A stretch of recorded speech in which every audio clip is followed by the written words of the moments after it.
Howard Wood Field, where our Avera game of the week is the best matchup we've had in the first 4 weeks of Metro Conference football. It's the first real test of the season for the best two teams in the Sioux Falls School District. Both are 3-0. It's number 2 Lincoln and number 4 Jefferson kicking off in less than 20 minutes.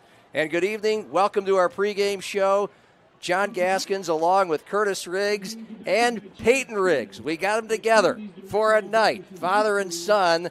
And wow, you guys got a pretty darn good game. Not only do we have a pair of undefeated teams blowing inferior opponents out, Curtis, but now we get to really see what they're made of. I think the question mark's really behind Jefferson. You know, are they going to be able to match the high-powered offense of Lincoln, slow it down a little bit? Because as Vince told you, he really doesn't want to try to match punch for punch. He wants to really make this game ugly. I think most people, and Peyton would probably agree here, think Lincoln is the better team just because of what they've came out and done offensively. Yeah, the record of these two teams' opponents, Lincoln's first 3 foes, a combined 1-8. Jefferson's are 2-7.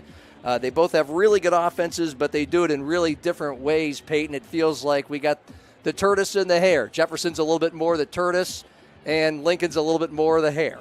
Yeah, I think it's really going to come down to who can sustain drives. If Jefferson can have long drives, they're going to put themselves in a good spot. And if they can get off the field and keep Lincoln to 3 and outs with the tempo that Lincoln runs at, Lincoln's defense could wear down pretty quick. It's a Lincoln team that is the defending state champs. They were an explosive outfit last year, and with a bunch of new players on offense, they're even more explosive this year, scoring about 50 points a game. Jefferson with more experience, particularly up front, just a little bit more solid. It's tortoise and hare. Maybe it's pickup truck versus Lamborghini. We'll find out when these two teams hit the field. But before we really dive into all of that, a look at the other games going on in Class 11 AAA this week, brought to you by our friends at Augustana, where hands-on learning, a vibrant community, and diverse opportunities prepare you to lead and succeed. And we start with Harrisburg and Yankton, a fun top 5 tilt that spans AAA and AA. Harrisburg, the number 1 team in the state's largest class, and at last check, this game was 7-7, and it still is in the first half. And how do you feel about that matchup, Curtis? I think Harrisburg will pull away, but I think, that first half could be interesting. Yankton has some good skilled kids. The Slava kid is very explosive, very difficult to cover, but Harrisburg has the best defensive backfield in the state. So I could see them making it tough for Yankton to be able to consistently get points to keep up with Harrisburg. The Tigers have tacked on a touchdown. This game is in Yankton at Crane Youngworth Field. 14-7 Harrisburg lead. 9 minutes remaining until halftime. Otherwise, we have Rapid City, Stevens, and Washington. Before this game kicked off, the Warriors got win number 1, 35-7, to drop Stevens now to 0-4. Meanwhile, O'Gorman and Rapid City Central locking horns a little bit later out in Rapid City. The Knights, who have lost to each of the best 3 teams, the top 3 ranked teams in 11 AAA, likely to get win number 1 tonight against a Central team that comes in also 0-3. And then tomorrow, Peyton, Brandon Valley and Roosevelt. The Lynx rated number 3. The Rough Riders 1-2 with their rough loss to Lincoln 60-14 last week. Tall task for the Rough Riders. Yeah, I think if Brandon comes out and does what they normally do and run the ball early and effectively, kind of like what Jefferson was doing, I think Brandon could pull away fairly quickly. But if Roosevelt can get off the field and show their offense a little bit, then it could be a game up until about halftime. Stop it. Yeah, stop it. No, it's not.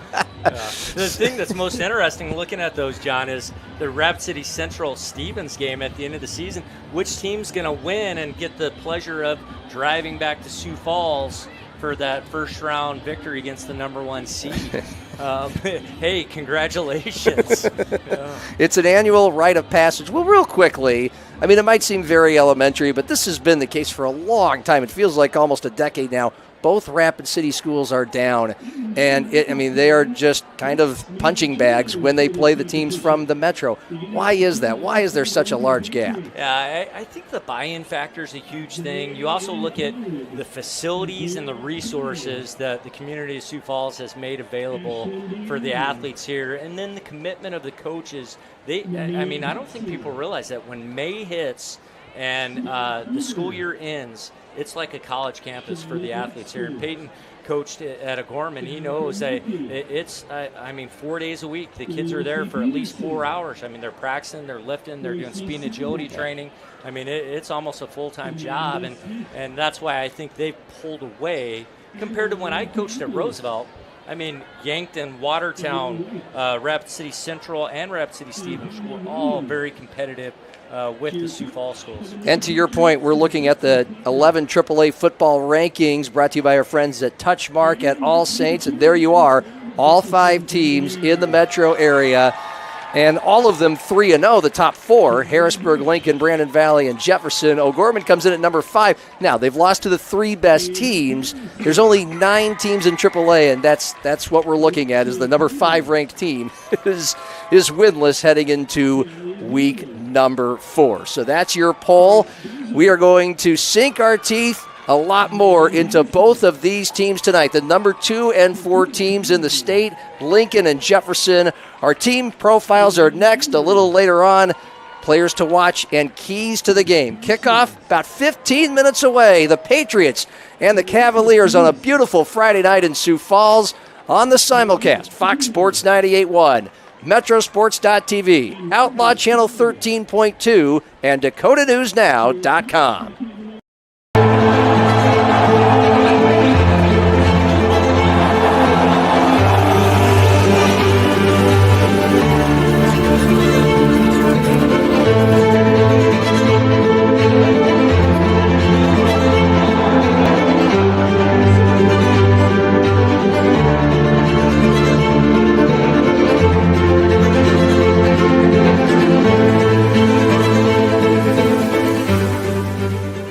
Touchmark at All Saints is a full-service, award-winning retirement community set in the heart of historic downtown Sioux Falls, South Dakota. At Touchmark, we want to preserve the independence that you have. We want to make sure that every part of who you are is fulfilled. I would recommend this to anybody. I think this is just a great way to spend your retirement years. At the end of the day, we're here to live the full life.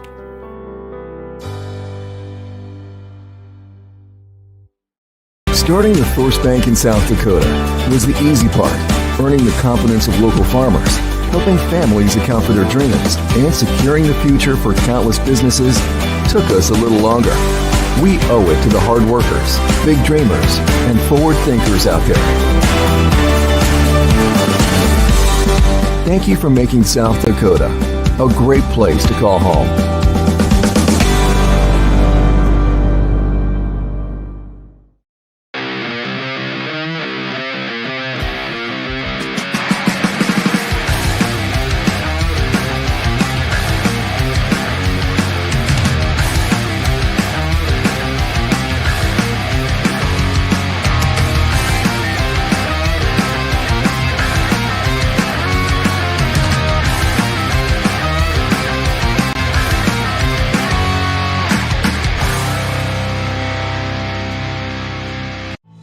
In nursing, where you work matters. At Avera, we build Team Green around you, with a culture that values and supports you. Leaders who listen and care about your success. And benefits to reward the great work you do. The grass is greener at Avera. So join Team Green. Learn more at avera.org/careers. Banking isn't just about financial products. It's about service and what we can do for you. Those personal touches are at the core of who we are at Central Bank. Decisions are made locally by people who get to know you. And while a lot has changed since 1877, we're still committed to our customers and to being the best bank in every community we serve. Central Bank, member FDIC.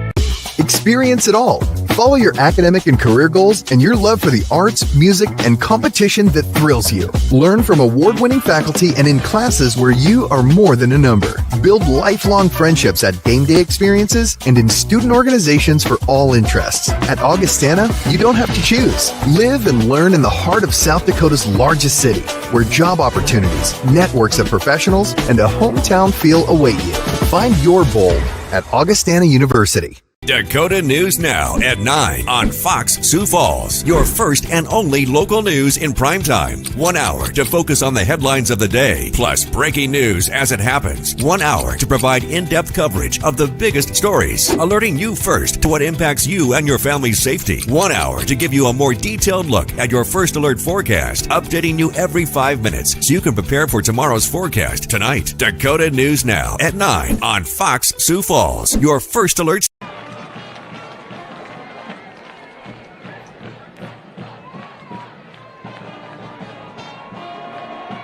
Lincoln and Jefferson closer to kickoff at Howard Wood Field on the simulcast, Fox Sports 98.1, AM 1230, KWSN.com. John Gaskins with Peyton Riggs and Curtis Riggs as we get the evening shade going. The sun has come down in Sioux Falls. A beautiful day, a beautiful evening with temperatures in the 70s and an extremely light breeze. We're going to have our team profiles, our players to watch, our keys to the game as we get set for the two best teams in the Sioux Falls School District to lock horns, the last two state champions, the Cavs in 2022, the Patriots in 2023. But first, the national anthem here at Howard Wood Field.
The Jefferson High School Marching Band. The Cavaliers are the home team in tonight's game. Of course, both teams call this venue home, the Sioux Falls School District. All right, time for our South Dakota State University team profiles, with Lincoln being the visitor tonight. A look at the Patriots. As we've mentioned, an explosive offense averaging 475 yards per game and almost dead even 50-50, 241 and 234 rushing and passing. Of course, they're ranked number 2. They're 3-0. Last week, blowing out Roosevelt, running clock 60-14. The week before at O'Gorman, 36-19. And week 1, a win at Rapid City Stevens, 55-7. So the Patriots are outscoring their opponents by an average margin of 36 points, an average score of 50-14. Curtis, how are they so explosive? Well, Brody Schaefer. I mean, the first game, it was Josh Myers that was able to take over, 9 carries, 209 yards, but it still was Brody Schaefer that was leading the offense and getting them down the field, and then also the big play capability. I mean, they are very much not afraid to, hey, we'll sling it around, we'll throw it 25 times, and we'll let our explosive skilled guys make big plays. And meanwhile, for the Jefferson Cavaliers, also 3-0, ranked number 4. Also with 3 easy victories, 20 points, the lowest margin of victory last week against Washington, 34-14, a 41-7 win over Roosevelt, a 38-7 win over Watertown. And this team is not as explosive, Peyton, but they are extremely efficient at just under 300 yards of total offense per game. Of course, their defense under Ed Whiting stout, giving up just 133 yards per game. But explain how Jefferson likes to go about its business on offense. Well, their offense really thrives off what the defense causes for them, getting good field position and allowing them to be able to run the ball 3 times and feel like sometimes your best option is to punt it and let your defense be on the field and get another stop. I know they're really trying to lean on their running back this year, Davian Simonson, and limit Ethan Swenson's ability to make poor decisions, especially when he gets caused to get out of the pocket. Yeah, I mean, Vince Benedetto telling us before the game today, like 9 of 15, 115 yards in the passing game the last 2 weeks out of Swenson. That's really all they've needed. They rely on Simonson and a much more, as we've mentioned, experienced offensive line than Lincoln has to get the Jefferson running game going. And we still have some players to watch. Some Vern Eide, keys to the game. We'll go through all that in 2 minutes on our pregame show. The Lincoln Patriots and the Jefferson Cavaliers in our Avera Game of the Week. High school football in Sioux Falls on Fox Sports 98.1, Metrosports.tv, Outlaw Channel 13.2, and DakotaNewsNow.com. Finding a place to belong is everything. It's where you can make a difference, where you're heard, where you have a team that supports you, and the benefits you deserve. At Avera, you can find that place. You belong at Avera. Apply today. Avera.org/careers. Experience it all. Follow your academic and career goals and your love for the arts, music, and competition that thrills you. Learn from award-winning faculty and in classes where you are more than a number. Build lifelong friendships at game day experiences and in student organizations for all interests. At Augustana, you don't have to choose. Live and learn in the heart of South Dakota's largest city, where job opportunities, networks of professionals, and a hometown feel await you. Find your bold at Augustana University. Guys, we're just going to keep going until... The First Bank in South Dakota was the easy part, earning the confidence of local farmers, helping families account for their dreams, and securing the future for countless businesses took us a little longer. We owe it to the hard workers, big dreamers, and forward thinkers out there.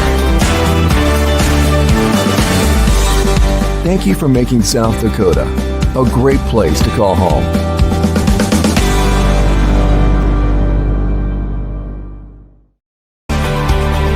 Jackrabbits don't wait to see what the future holds. They build it. At South Dakota State University, the next generation's leaders are preparing to launch. They're focusing on growth, and they're reaching new heights of excellence across vital industries.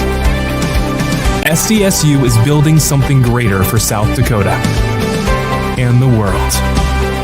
Join us.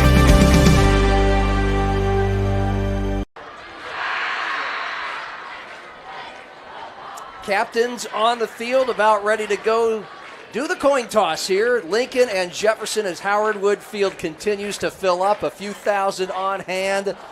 A city rivalry that is only in its 4th season, because that is how long Jefferson has been a program. But in year 2, Cavaliers win the state title at 13-0, blowing almost everybody out. Explosive offense, shutdown defense. Lincoln had that exact same thing in going 13-0 and winning it all last year. And it's now time for our Central Bank players to watch for each team. It's hard to go through the team profiles and not talk a little bit about these players already. And for Lincoln, I mean, this is just sensational. Brody Schaefer, 6-foot sophomore, the brother of Tate Schaefer, who just obliterated Lincoln and 11 AAA records last year, leading the Patriots to that state title. He's throwing for 213 yards a game. He rushes for 70, Curtis, and he has 13 touchdowns total in just 3 games. And I think one word to use is just fearless. I mean, especially for a sophomore. He is not afraid to try to thread the needle or go long. Yeah, there's not many bad throws. The 6-foot part, I would question that. But potentially, I mean, between him and Knuth, I would say, the top 2 quarterbacks in the state. And what we've seen in the past 2 games, I mean, he's playing at the highest level right now. He looks very good. He looks like a senior quarterback out there. But he's also going to face the challenge of Ed Whiting and pressure in his face. Our player to watch for Jefferson, well, this kind of tells you the tale of these offenses. They rely more on their running back, Davian Simonson, 100 yards per game through 3 games, 6 yards a carry and 6 TDs, Peyton. Yeah, and he knows they're relying on him heavily. I mean, I teach at Jefferson, and he walked by in the hall this week and said he was ready for 60 carries this week. So he very well knows that he is their workhorse, and that if he can continue to get 5 yards a carry, they're not going to give it to anyone else. They're going to love it, and he is built for it. At 5'9", 180 pounds, he squats 500 and is the bench press record holder already at Jefferson High School. Of course, that's a school that's been around 4 years, but it's pretty impressive. Real quickly, our Vern Eide keys to the game. We've kind of telegraphed this throughout the show as well. For Lincoln, they are looking to hit the big plays. This is a home run offense. They've been doing it the first 3 weeks, while Jefferson get quarterback on Brody Schaefer. He hasn't seen get pressure on Brody Schaefer, the quarterback. He hasn't seen much of it these first 3 games, and we're likely to find out with the way Ed Whiting's defense is blitz just how good he can be with a few more bullets flying. Well, and it's not just pressure, John. It's hits. I mean, they want bodies around him. It doesn't have to be sacks. They want to make him nervous. They want to get him off his points, but they want to get hits on him that rush him into bad decisions later on. So Lincoln won the coin toss, deferred to the second half, so we'll get to see the Jefferson offense first.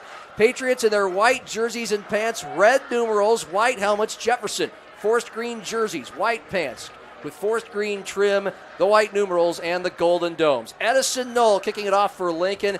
He booms most of his for touchbacks. He's got a few miles an hour of wind behind him, right to left, and this inner-city game is underway, and as usual, Edison Knoll kicks it right into the end zone a couple of yards deep. The Cavaliers will start from their own 20-yard line under the guidance of Ethan Swenson, a second-year starter, completing 2/3 of his passes so far, averaging a 12 of 18, 153-yard game, 6 touchdowns, 1 interception, not a lot of big plays. His longest pass is 42. He has 2 wideouts, Detler and Mulbaugh to the right on the bottom of your screen if you're watching.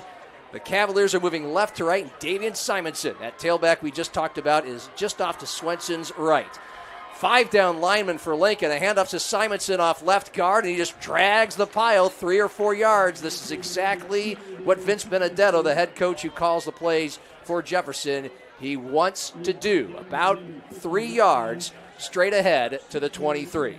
And, you know, watching the Gorman game against Lincoln had to be encouraging for Jefferson, seeing Gorman come out in that heavy package and just run right at Lincoln. And Lincoln struggled with that for the first half of the game, and then they got some big plays that kind of forced the Gorman into throwing offense. He's Curtis Riggs. Peyton Riggs is here. I'm John Gaskin. 2nd and 7.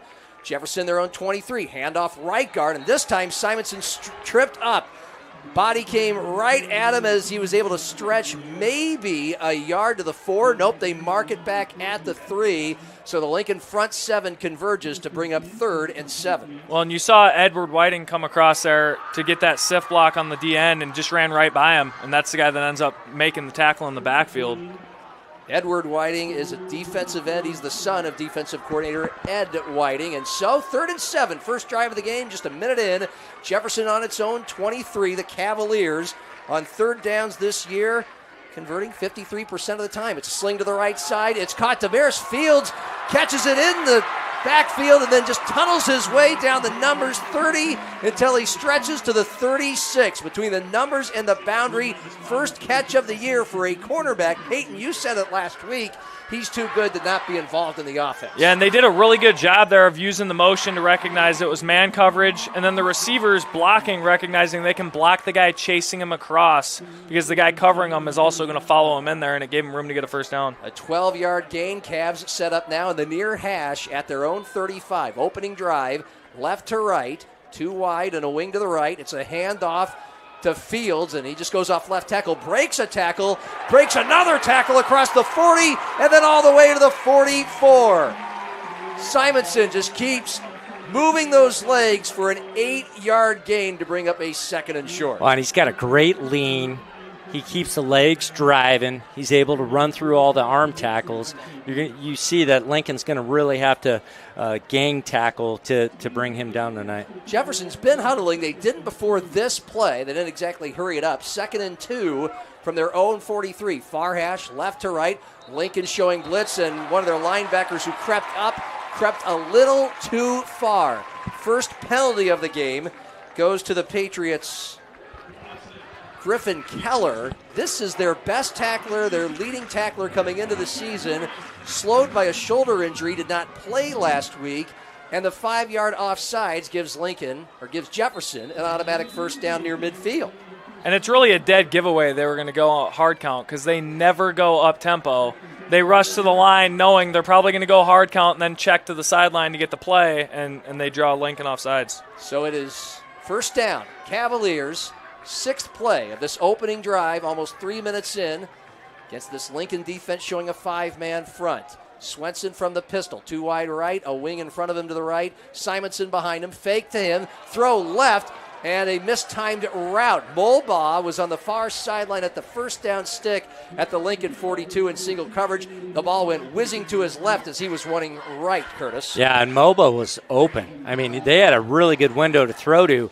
Swenson just rushes it. He sees the 2 backers coming in the A-gaps, and he thinks he's got to get rid of it. They really had good protection. He could have stepped into that throw, and they would have had a big gain there. Both teams undefeated, blowing out their opponents in their first 3 games. Jefferson's 2nd and 10, their own 48. Between the hashes, left to right. 5 down linemen again for Lincoln, usually a 3 down lineman team. Trips to the right, and Swenson, 3-step drop, fires it over the middle, tipped and almost picked off. In between the hashes at the 40 in Lincoln's backfield. It was too high for the intended receiver in traffic, and it brings up 3rd and 10. And you know the game plan coming in was to run the ball, and now you're already seeing on the first drive of the game, can they stick to it? They're 2 passes in a row. If they go 3 and out here and give Lincoln the ball, they're going to start to feel that pressure of, do we need to throw more? So the Cavaliers are 53% on the year on 3rd down, 1 of 1 today. But they have 3rd and 10, their own 48, left to right.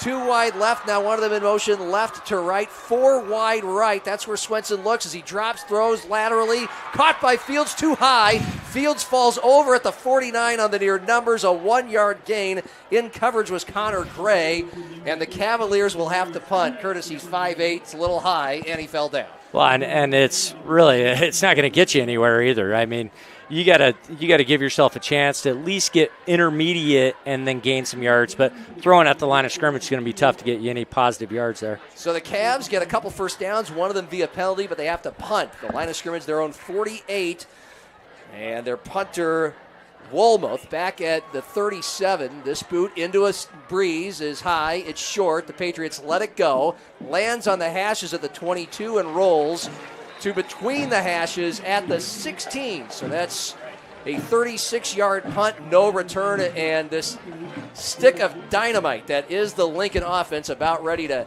trot onto the field. 8:14 remaining in this first quarter, and we are scoreless between number 2 Lincoln and number 4 Jefferson. The Patriots led by a sophomore sensation, Brody Schaefer. 71% of his passes completed, 213 yards a game, 7 touchdowns, 1 interception. He's got 1 wide right, 1 left, man in motion right to slot left.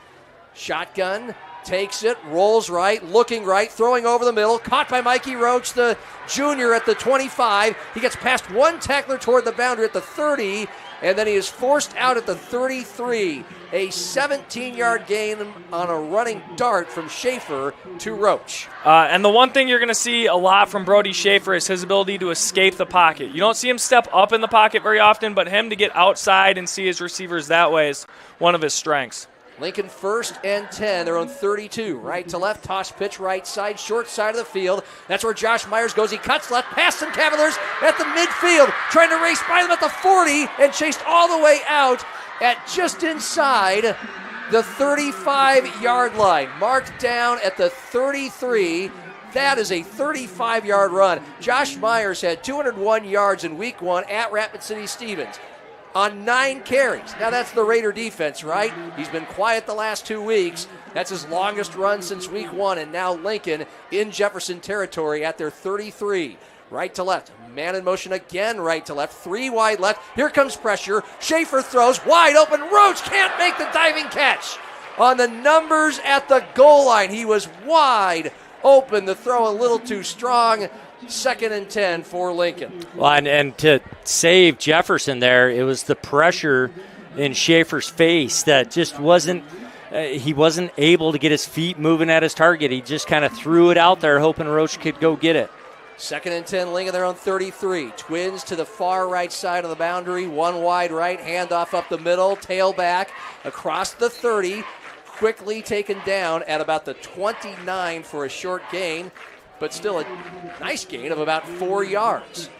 Lincoln, again, running no huddle, so they move fast. Ed Whiting's defense with 3 down linemen, usually 4, sometimes 5 linebackers. For Lincoln now from the far hash on the 30, 2nd and 7, 4 wide right. Schaefer has to move to his right, has pressure, still dancing right, throwing down the field. It's caught, far boundary on the 10. Single coverage and out of bounds. Hard to see the number, I believe. It's Mikey Roach. Let's find out on the replay. It's a 1st down gain. Wow. Schaefer moving his feet a lot. And it goes to Plord, the tight end. It's a 22-yard gain or a 19-yard gain. The Patriots race back up from their opponent's 11. 1st and 10. Sling to the right side. It's caught. And some room down the far sideline across the 5, knocking down the stick near the 1-yard line. That's Mikey Roach. 2 passes, 32 yards. The thing we saw in that pass, that last one, was as Peyton said, the defensive ends cannot get upfield. They have to stay even with the quarterback because then Schaefer's going to get out of the pocket. And if he gets out of the pocket, he's going to pick you apart. 2nd and 1, Lincoln from the 2. Bunch formation. Shotgun set for Schaefer. Hands it off. Tailback. Myers cut left, then cut right, and scored. Found just a little room and just enough of a hole from that offensive line.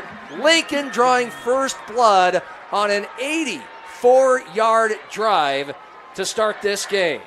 Yeah, and really that's a great sign if you're Lincoln because the only mishap was the missed throw with a little bit of pressure, but they had a touchdown wide open. So if he makes that throw, this drive's over a couple plays earlier too.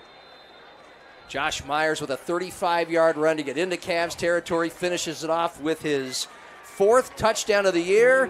Edison Knoll booms the extra point through the uprights, and with 6:25 remaining first quarter, number 2 Lincoln 7, number 4 Jefferson 0. It's our Avera Game of the Week on Fox Sports 98.1, Outlaw Channel 13.2, and Metrosports.tv. Banking isn't just about financial products. It's about service and what we can do for you. Those personal touches are at the core of who we are at Central Bank. Decisions are made locally by people who get to know you. And while a lot has changed since 1877, we're still committed to our customers and to being the best bank in every community we serve. Central Bank, member FDIC. Touchmark at All Saints is a full-service, award-winning retirement community set in the heart of historic downtown Sioux Falls, South Dakota. At Touchmark, we want to preserve the independence that you have. We want to make sure that every part of who you are is fulfilled. I would recommend this to anybody. I think this is just a great way to spend your retirement years. At the end of the day, we're here to live the full life.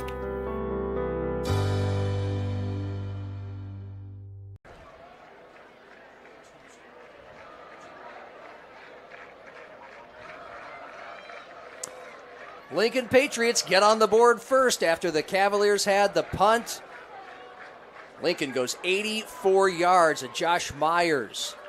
2-yard touchdown run. Edison Knoll, the kickoff right to left. Another boomer, this time 9 yards deep in the end zone, so the Cavs will start from their own 20 once again. That drive, again, spanned 84 yards, took 7 plays, and took less than 2 minutes off the clock. That's the Lincoln offense. They get some big plays, a 35-yard run, a 22-yard pass, and they get in the end zone quick. They're averaging 50 points per game.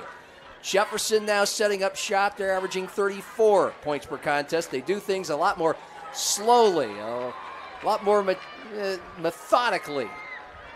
And they start between the hashes. They're moving left to right, their own 20. Swenson from the pistol with Simonson, the tailback, right behind him. A handoff, right side. Simonson cuts a little left, bowls into some defenders, and is upended, falling forward to about the 24 on the near numbers, a gain of 4.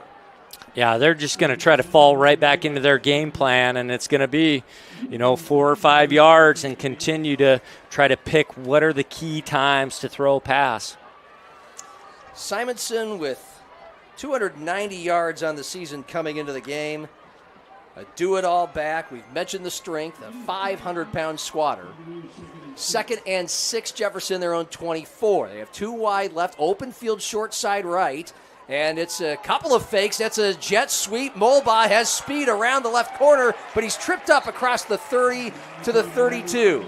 Now, that's going to be enough for a first down, a 7-yard gain. The fake handoff to Simonson, the tailback up the middle, and then Mulbaugh coming wide right to wide left. And you can see Coach Benedetto already trying to find some creative ways that are really easy to get other guys the ball that can form some explosive plays along the outside as well. I figure he might bring out some things tonight, and he already has, that he didn't in the first 3 weeks because he didn't need to, and the Patriots appear to have jumped offsides again for the second time in 2 drives.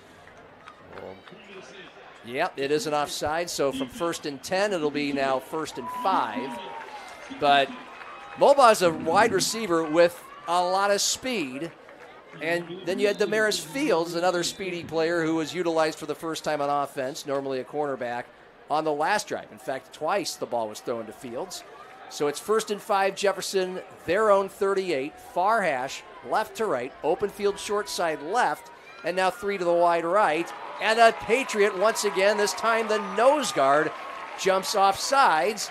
A second automatic first down via offsides for the Cavaliers on these first 2 drives.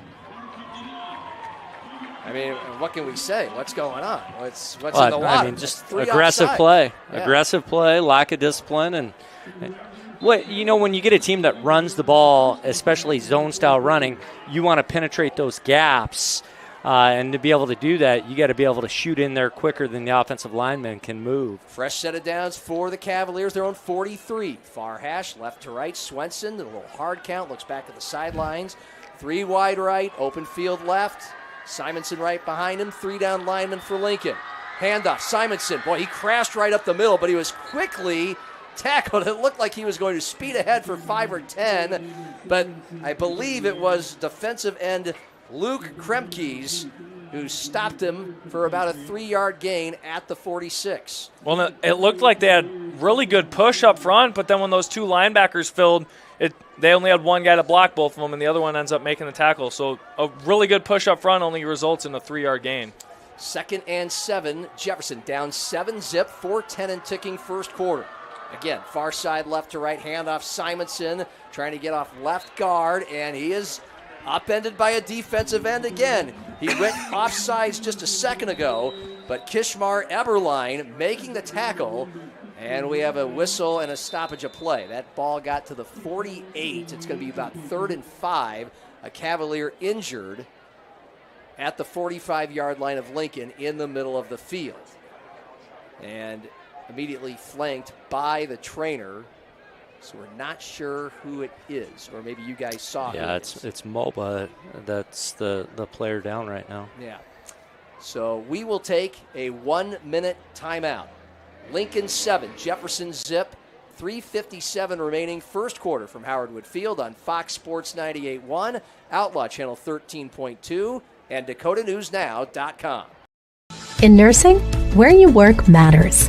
At Avera, we build Team Green around you with a culture that values and supports you. Leaders who listen and care about your success. And benefits to reward the great work you do. The grass is greener at Avera. So join Team Green. Learn more at avera.org/careers.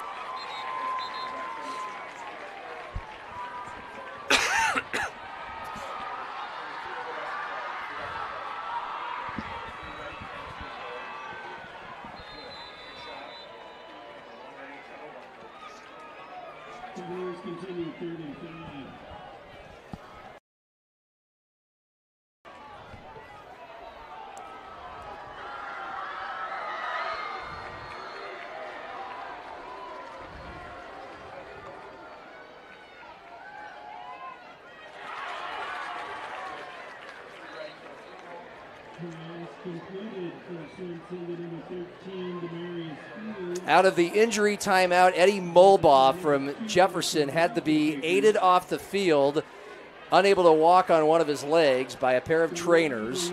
Meanwhile, Jefferson threw a quick pass for a short gain to Damaris Fields, 1 yard shy of the first down. So here we are, Lincoln up 7-zip, 3:05 remaining first quarter, and the Cavaliers have the ball on the Lincoln 48, a huge 4th and 1. First fourth down of the game. Jefferson this year on fourth down is 2 of 4. A lot of protection right side. Handoff Simonson up the middle. The Patriots appear to have stopped him. About 5 different Patriots were there. The whistles never blew. Then Simonson and company moved the pile ahead. It's a matter of the spot, which still appears to be shy of the first down, but we have not had a signal yet. I mean, that's the call that the whole stadium knew it would be, guys, but it goes for no gain. Lincoln ball at midfield. Yeah, I mean, the key play is the third down. Fields, I mean, he runs his route short. He's got to go a good yard and a half past that on a speed out route. That's the inexperience. You know, he's been a defensive back all his career, and now he's getting thrown in there at receiver. And now Jefferson, not a prolific passing team so far, but with the capability, now down one less weapon in Eddie Mulbaugh. So we'll probably see more of Fields tonight. Meanwhile, Lincoln up 7-zip, 2:44 remaining in the first. They have it at their own 48, 1st and 10. 3 down linemen for Jefferson. We're on the near hash as we go right to left. 1 wide near side, 2 to the far side. Schaefer from the gun, slings it over the middle. It's caught on the hash marks at the 35. Luisan Akasi wrangled down to the 27, a gain of 25 on another bullet from Brody Schaefer. Yeah, and he won that route within the first 2 yards. I mean, the space he created to get into Fields' blind spot and then break, and the ball's there right on his break. It was perfect timing. That's how they're going to exploit the corners of Jefferson. Lincoln hurries it up and gets the snap right away from the 27. Handoff Myers, Rue up the middle, 20, sheds a tackle, 15, another one at the 10. He's still galloping at the 5 and all the way down to the 1. Josh Myers with 26 yards on that run. He had a 35-yarder on the first drive. What's gotten into him? Well, he's getting the ball. I mean, you know, we saw against O'Gorman, I think he only had 4 carries. Yeah. They've got a really good balanced attack right now.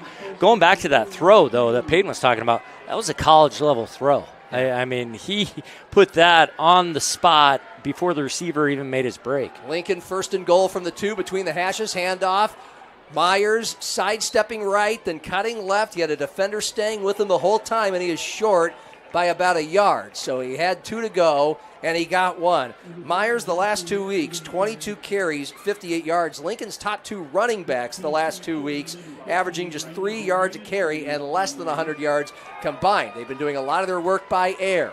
So it is 2nd and goal from just inside the 2 for the Patriots. Already up 7-zip, late first quarter. Handoff Myers to the left, up the middle, diving toward the goal line. Patriots are putting up their arms, and then the far side official signals touchdown. It is a touchdown. Lincoln up 13-zip, a minute and a half remaining in the first quarter on a drive that took just 4 plays to go 52 yards.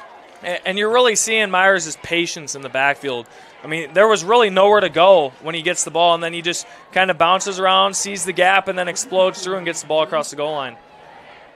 Go ahead, Curtis. I think the thing that's most impressive, though, with the Lincoln offense, besides some of the skilled guys, there's only one guy on that offense that started for them last year.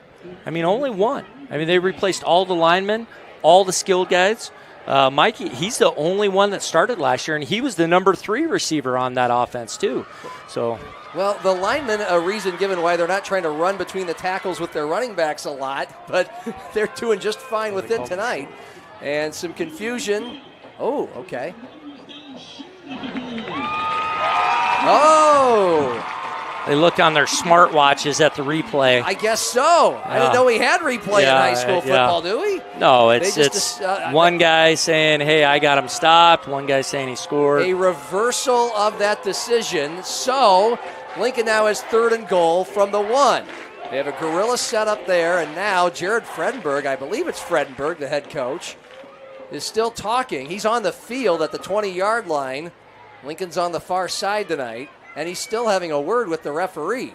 I'm sure he just wants explanation of how can we get to this point? How can you guys all talk the one out of him seeing a touchdown? One thing we won't see in this situation that we saw in O'Gorman, John, was Lincoln threw the mesh route and threw an interception to Schlumgen. I guarantee Lincoln's not going to run that play again down here. You can clearly see on Metro Sports TV how frustrated Jared Fredenberg, defensive line coach for many years for the Sioux Falls Storm, working with both Curtis and Peyton Riggs. And he walks back to the sideline, still throwing his arms, still protesting. This thing is at the 1 foot line. 3rd and goal, Lincoln at the 1. Still up 7-zip. $1:15 remaining first quarter. 2 wide left. Schaefer from the pistol. Tailback next to him. Handoff. Diving. Touchdown, Lincoln. We think, yes, it's a touchdown. Same guy who initially called it from the near side sideline. First to call it again. The others waited. The referee finally became the second guy to give the score sign. And this time it looks like we will not have any controversy. Edison Knoll in to attempt the extra point. Josh Myers, second touchdown of the game, 5th of the season. Knoll is 16 of 19 on his PATs this year. Snap and hold are good. And the kick, wow, he just boomed it again. Right through the uprights, and with 1:03 remaining in the first quarter, it's Lincoln 14, Jefferson 0. Battle of top 5 undefeateds in Sioux Falls. It is all Lincoln so far, a pair of touchdown drives, 84 and 52 yards, the second after they stopped Jefferson on 4th and 1. Thoughts so far? Well, the biggest thing you're seeing from Lincoln is the way they're going after the blitz from Coach Whiting of Jefferson is to run the ball right down the middle of it, too. And so when you blitz, it's great when it works and causes pressure and gets after the other team, but it also leaves some pretty big holes of big play potential, and they're hitting it both in the pass and the run right now. And Josh Myers looks like he's really running with a purpose tonight. One guy is not bringing him down. You're seeing him run through a lot of tackles, and that's the pressure with Coach Whiting's defense is he's relying on we got to make those one-on-one tackle situations. Yep, such a blitz-heavy team. So the Patriots will kick off again. It's a beautiful night. We've had 4 dandies in a row. It was a little warmer in our press box at O'Gorman those first 2 weeks than it was actually outside. But the weather's almost been perfect in the 70s and 80s these first few weeks, as it usually is. Edison Knoll, the kickoff, he has about 5, maybe 7 miles an hour of breeze behind him as he goes right to left as we see it. A few thousand people here at Howard Wood Field. Big-time city showdown. Knoll's 3rd kickoff of this first quarter is his 3rd touchback. He went 2, then 9, now 1 yards deep into the end zone. And so here come the Cavaliers. Their offense starting at their own 20 for the 3rd time in 3 possessions. Their first one, they got a first down, and right around midfield, they stalled, had to punt. Second possession, again got to midfield, stymied on 4th and 1, and gave it right back to Lincoln. And now they are down Eddie Mulbaugh, one of their top 3 receivers and one of their fastest skill players. Ethan Swenson, the senior quarterback, 2nd-year starter, between the hashes, left to right. His tailback Simonson next to him. It's a play fake, throw over the middle, wide open. Eddie Whiting, the tight end, catches it at the 34. He's immediately knocked down, but a 14-yard gain, and Jefferson showing a little life in the passing game. And he's a player that Coach Benedetto knows, too, that he needs to get more involved in the offense. He's trying to find ways, but he's a Division I prospect. Yeah, South Dakota State's already offered him, and I think he's got the potential to play mid-major or FBS level football. 6'6", 230, coach's son, just a junior. And that is his 12th catch of the year, 14 yards. He averages 11 a catch, right on par. So the Cavs from their own 34, left to right, fake to Simonson, throw right side low, and Unzen picked it up off the ground. The whistle's blew. It was at his feet. Swenson throws it in completion, and it brings up a 2nd and 10. And they may have gained 12 to 14 yards on that first pass to Ed Whiting, but seeing them throw a screen on the first down again, if you're Lincoln, your eyes are lighting up right now because they're getting away from their strength of just running Simonson over and over. Yeah, you're not kidding. He gets stopped on that 4th and 1. I mean, he was still getting his usual 3, 4, 5 yards on his first several carries. or at least most of them, and we'll see what Jefferson does now on 2nd and 10. 26 seconds remaining. First quarter down 14-zip. Handoff from the 34-yard line. Now Simonson has some room, and he plunges ahead, or does he, for a first down? That's not Simonson. I was faked out. That's Damaris Fields. I think it's Detler, Jordan Detler, number 10. But this is the throw that Swenson missed earlier. Yeah, I didn't even see the throw. That's how faked out I was.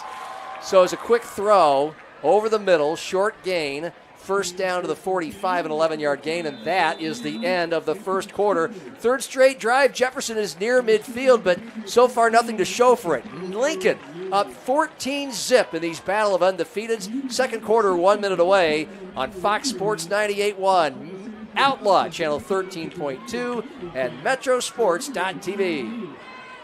Experience it all. Follow your academic and career goals and your love for the arts, music, and competition that thrills you. Learn from award-winning faculty and in classes where you are more than a number. Build lifelong friendships at game day experiences and in student organizations for all interests. At Augustana, you don't have to choose. Live and learn in the heart of South Dakota's largest city, where job opportunities, networks of professionals, and a hometown feel await you. Find your bold at Augustana University. Your time is valuable. You shouldn't have to wait for the weather forecast. That's why the First Alert Weather Team is giving you weather every 5 minutes in every newscast. Every 5 minutes in the morning, every 5 minutes in the evening, and every 5 minutes on the weekends too. Focusing on the weather that affects you. You'll always get the First Alert so you can plan ahead. First Alert weather every 5 minutes. Only on Dakota News Now.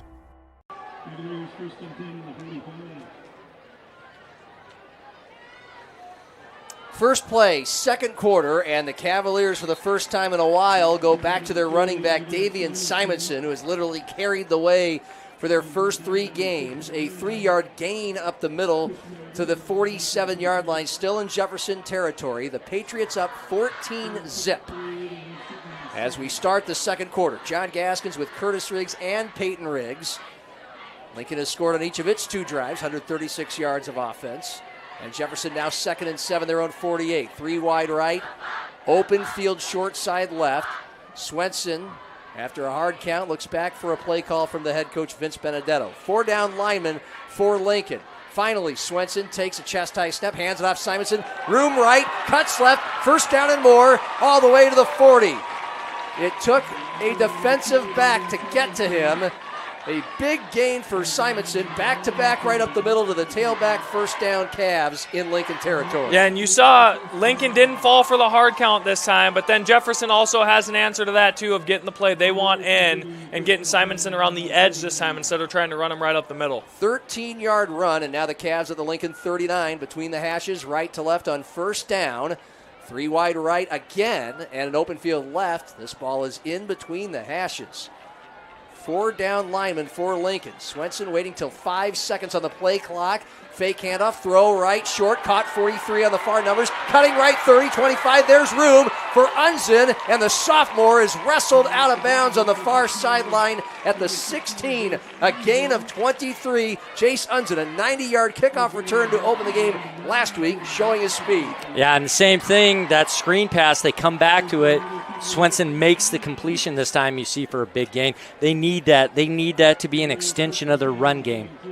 So the Cavs moving well. This drive started at their own 20. It's only spanned 5 plays. They're at the Lincoln 17. 1st and 10 from the far hash. Now they have 3 wide left, open field short side right. Swenson with Simonson to his left. Extra protection on the left side. Handoff Simonson. He went right, then basically just shimmied left and dove forward for a 2-yard gain. Plenty of Patriots in the vicinity. The nose guard making the tackle, Kishmar Eberlein. The thing that's tough about that counter play that Jefferson's trying to run is when they're pulling, they're not moving people. It's just a stalemate right away. And so when they pull these guys, Lincoln is meeting the block and making that hole even smaller. so that he has nowhere to go with the ball there. 2nd and 9, Cavaliers from the Lincoln 16. Between the hashes right to left, one wide right. That's Unzen. He just made a big catch. 2 left. Shotgun, Swenson. Fake handoff. Rolling right. Looking right. Now looking left. Throwing into traffic. And it's incomplete. The Patriots almost had an interception. There were 3 players around the one receiver, and the Cavs live for another down. Well, and there's Ethan Swenson getting on the move and making a decision where he had his dig route to Damaris Fields right away, must have missed it, came off of it too early and scrambles out, and then almost makes a poor decision throwing it into triple coverage. So a big 3rd and 9 coming up for Jefferson. The Cavaliers are 2 of 3 on 3rd down today. I guess 3 of 4. They've had 2 drives aided by a penalty, and we have a timeout. Well, and a tough thing, John, is you look at the receiving core now. You got Damaris Fields, 5'8". You got Detler, 5'9". You got Unson, 5'8". I mean, it's a tiny window you're throwing to. I mean, Ed Wedding, 6'6". Let's try to figure out ways to get him the ball because you have more room for mistakes when you're throwing as the quarterback. So it's a timeout with 9:14 remaining first half, a 14-0 Lincoln lead over Jefferson. The Cavs are moving the ball well on this drive. You know, it's something that a layman like me will ask a coach. They've kept it so basic and vanilla with this offense, effectively at 34 points a game the first 3 weeks. They brought Fields out, and we've seen one pass to Whiting today. I mean, does it feel like they've been holding some things back for a big opponent, or is it not that simple? I don't think so. I think they've played pretty much, when you say, Peyton, on their script of what they are, at least right now offensively. Like 3rd and 9 for them, this is a really difficult situation. You only have certain plays dialed up for this, and it's ones you haven't practiced very often, whereas Lincoln, when they get 3rd and 9, they feel right at home.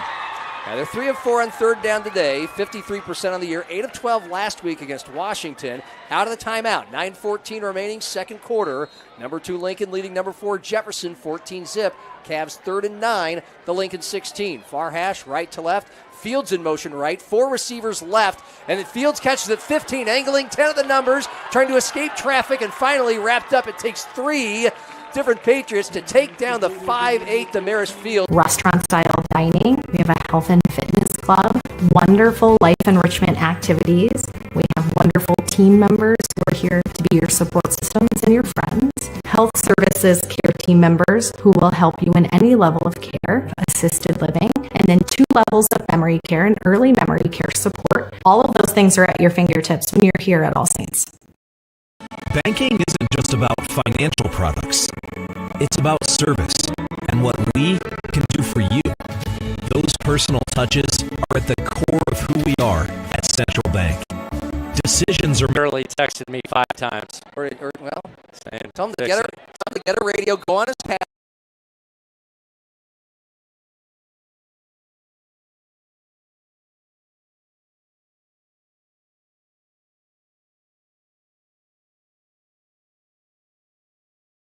Trailing Lincoln 14-7 after a Davian Simonson touchdown. The kickoff line drive, right to left, bouncing at the one on the near side and into the end zone for a touchback. Lincoln will start at its own 20. First 2 drives, touchdown drives of 84 and 52 yards. They have been unstoppable, but the Cavaliers moved it well for 80 yards on that last drive. What was different, Riggs Ben? Well, the biggest thing is the efficiency of sticking with the run. After that 1st and 2nd down where they kind of had gotten away from it, they ended up giving Simonson the ball, and he carried them down the field. So Lincoln 1st and 10 from their own 20, left to right between the hashes, 2 wide each side. 3 down lineman Jefferson. Tailback Myers gets the handoff, past one defender in the backfield, and then stepping through a couple more until he's moved forward with the pile to the 27, a 7-yard gain. Again, Josh Myers was averaging less than 3 yards a carry in games 2 and 3 against O'Gorman and then Roosevelt, and he has come with a force tonight. And a play action on 2nd and 4, the 26. Catch on the far side of the 30, and then a race for real estate running out of that the 40 to the 42. Mikey Roach with about an 18-yard gain. And Lincoln is just steaming right back up to the line. So a run and then a quick pass. It's working well. First down, 42. Handoff right side, Myers. Oh, he tramples over some defenders across midfield and all the way to the 45 of Jefferson. It's a first down gain of about 13, but there's a flag in Lincoln's backfield as that play unfolded. Myers is really running hard. He seems like he has something to prove tonight. I mean, we've mentioned the stats. I believe there is. He just hasn't really gotten on track the last couple of weeks. Lincoln using a lot more of the screens to receivers than handoffs to the running back as well. Part of that, an offensive line that is completely new. Holding on Lincoln. So the Patriots had 3 offside penalties on defense. That's their first on offense. Jefferson yet to be penalized. And so the Patriots, instead of getting a 13-yard burst into Jefferson territory for a first down, now face 1st and 20 back at their own 32. 3 wide left, 1 right. And now there's a man in motion out to the left. He makes the catch in motion, turns the corner, knocks over a defender who knocks him out of bounds at the 38. That was Javen Augustus. He's a backup running back, occasionally used as a receiver. Just another weapon in Lincoln's arsenal. Yeah, the biggest thing for Lincoln's offense right now isn't how the explosiveness happens, but how fast they can get to the line and get another explosive play off. You're not kidding. That was a 5-yard gain. It felt like more. 2nd and 15, Patriots there at 37. Up 14-7, 7-10 and ticking second quarter. Far side, left to right. 3-step drop. Schaefer pressure from everywhere. Moves up in the pocket. Now running left, fake to throw, and then ran out of bounds across the 40 to about the 41. A gain of 3 or 4. It will be 3rd and long for Lincoln. And this is what we talked about earlier. That was a huge conversion by Jefferson when Damaris Fields was able to get to 3rd and 11. This is a situation where Lincoln feels okay. 3rd and 12, Patriots, 3 wide right, 1 to the short side, far side, and left. If you're having issues on your screen, Metro Sports TV, DakotaNewsNow.com will tell you another way to consume this game and still enjoy it. For the time being, pressure. Schaefer stays in the pocket, throws left, caught far side, 48, fighting for the first down, but not getting it. Across midfield.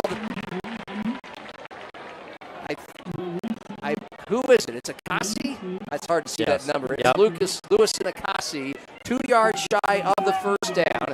A gain of about 11. Looking as it at midfield, they show no signs of a punt team coming on. So 4th and 1 from the far hash at midfield left to right. 2 wide, including Roach to right, 1 far side left. Myers next to Schaefer. Hard count. And he got one of the Cavaliers to jump offside. That'll be an automatic first down on 4th and 1.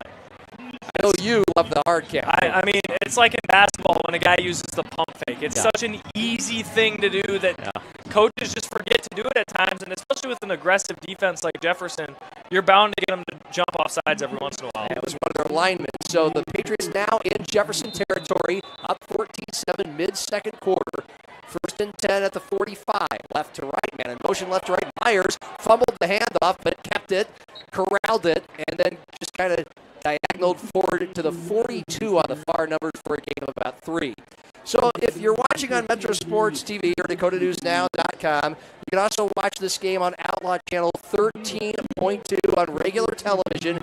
You can hear it on the radio on Fox Sports 98.1, AM 1230, and KWSN.com as Lincoln throws left laterally. Schaefer at the feet of Mikey Roach. He was on the far side, about a yard in bounds. I don't think it would have gone for much if he would have caught it. There's a defender right there. It's 3rd and 8 after the Well, that's one where Schaefer's got to step back and throw it. He tried to, and he gets away with a lot of throws with his feet out of position, which he's very good at. And you see a lot of baseball element, which he also is a very good baseball player, too. 3rd and 8, Patriots at the Jefferson 43. Far side, left to right. 2 wide each in this first half. Lincoln up 14-7. Punting. Edison, no high snap. He snags it out of the air at the 10. Into a little bit of a breeze. It's a side-winding punt. The Cavaliers let it go. It bounces at the Lincoln 47 and sidesteps out of bounds at that mark. So, it's a punt of about 30 yards, no return. 1:01 left for Jefferson. Wonderful field position, down 14-7 at the end of this first half. They have one timeout remaining. Well, and it's crazy how, the way the game started, it was all Lincoln. And then it just kind of finds a way to get into Jefferson's style of football now, and that's pretty much been the majority of this second quarter has been kind of this ugly, muddy type game. Exactly how they won it. Lincoln just darted down the field twice, 2 early touchdowns, 14-zip. Now 14-7. Swenson on first down, looking, pressure, moves left, tucks it, tripped up on the near side at the 43, maybe got the 42. Nice move in the open field by Lincoln's Gabe Bruns, an outside linebacker. The clock did stop. He did get out of bounds. 54 seconds remaining in the first half. 6-yard gain. Well, and that's okay. Yeah. I mean, he can look to do that a little more, too, if they're going to give him those big lanes to run. 2nd and 4, Jefferson from the Lincoln 41. Near hash, right to left. 1 wide left, 3 to the far side right. And Swenson steps back, looks, fires over the middle. He's got a man. It's complete at the 30, and then up ahead across the 25 to the 23. On the near hashes, Damaris Fields weaved in as a receiver for the first time this season. It's his 3rd catch in this first half. It goes for 18 yards and a first down, and now Jefferson has first down with 43 seconds. Now the clock begins to run after the first down. Near hash, handoff Simonson, left side, has room, 20, and then runs out of room at the 17. It's a 6-yard gain. Clock stops with 35 seconds remaining in the half. I mean, it's great to see Damaris Fields making these catches. These are the only catches ever in the history of the Fields household. I mean, his dad was a DB at USD. Damaris has always been a DB, and he looks really good. He's doing a great job. Of course, Andre Fields, the head coach of the Sioux Falls Storm, took over for Curtis Riggs a couple years ago. Proud papa somewhere right underneath us in the Howard Woodfield grandstands. 2nd and 3, Jefferson at the Lincoln 16. 35 seconds remaining in the first half. They're down 7. Swenson, play action, throws toward the goal line, overthrew his man in single coverage. Hash marks far side at the goal line. The 6'6" Whiting just a little beyond his grasp. You can't overthrow when you know he can go up and get it. You got to throw it behind him. Let him just flip his hips and reach up and grab that one. Clock stops with 29 seconds remaining in the first half. Jefferson looking at 3rd and 3 from the Lincoln 16. 1 timeout remaining for the Cavs. Detler and Whiting wide left. That's the short side. Jefferson on the far hash going right to, or near hash right to left. 3 wide right. Lincoln with 5 down linemen. And whistles blow just as the ball was being snapped. It's odd, John, and Peyton said this earlier. The throw that Swenson really likes to make is that dig route. He hit Fields on that. That's a really tough throw, and that's the one he throws the best. You got to hang in that pocket, let your receiver get there, and then throw to a small window. Well, we hate to belabor the point, but this is radio. 5'8". So I don't know if that makes it. How much tougher does that make it? Well, it's even. It's a smaller window you're throwing to, but Fields though does a really nice job reaching out, and getting the ball, and bringing it in. He can catch. Did Andre ever try to badger you to play any offense? Absolutely not. No. Anytime players get excited about what's called PBU, pass breakups, when they celebrate that and not catches or interceptions, they can't. No, they got to stay on that side. Did he have good hands? Do you know? They were average. Okay, we'll give him that. I'm we'll sure say he made some average. Interceptions. Okay, yeah. I would say Damaris got the majority of the genetic pool on the offensive side. It looks like. Okay, but a very good defensive back though, Coach Fields. Yes, to say the least. A Sioux Falls Storm Hall of Famer. All right, 3rd and 3. Jefferson off the timeout. 29 seconds remaining. First half. Down 14-7 at the Lincoln 16. Near hash, right to left, 3 wide right, 2 left. Empty backfield. Swenson was jittery, throws over the middle. It's caught. First down, 8-yard line. Into a blanket of defensive players from Lincoln. It's Jace Unzen, the 5'9" sophomore, a first down catch of 8 yards. Clock stops to reset the downs. 24 seconds remaining first half, but it starts right away, and Swenson just fires it right into the ground. and stops the clock with 20 seconds remaining in the first half. It'll be first and goal, Jefferson from the 9. Well, and good description there when you said jittery. You saw his feet just bouncing around. They brought a blitz in the A-gap, but Jefferson did a great job. Their pass protection was excellent. And he wasn't sure what to do. Now, Peyton, we'll see what Peyton says after the play. First and goal from the 9, right to left between the hashes. Swenson with Simonson next to him. Of course, Swenson in the gun. 1 wide left, 3 right. That's where Swenson goes to the right, looking toward the goal line. He'll keep it, and he stays in bounds of the 5. He went right, then cut left. Defenders flew at him. He got down at the 4. Jefferson has to call. It's last time out of the half with 13 seconds remaining in the half. Yeah, that entire play as an offensive coordinator, that's one you need to show in film, but it's one that it was a nightmare. I mean, they had an out route on a rollout that would have been open, but the guy running the corner off stops his route, so he covers the out route. And then Swenson makes a poor decision of spinning back inbounds when they only have 1 timeout left. And if he gets out of bounds, then they have the opportunity to run or pass here. And the quarterback is not used to keeping it a lot and maybe just forgot about the time he was fighting for the yard. Well, and that was you saw him hesitate. He's got to have that internal clock in this situation. I'm going to continue to run, and my path is going to be to that sideline. So now, no timeouts left. 2 plays to work with. First on 3rd and 4, 3rd and goal from the 4. What are you thinking here?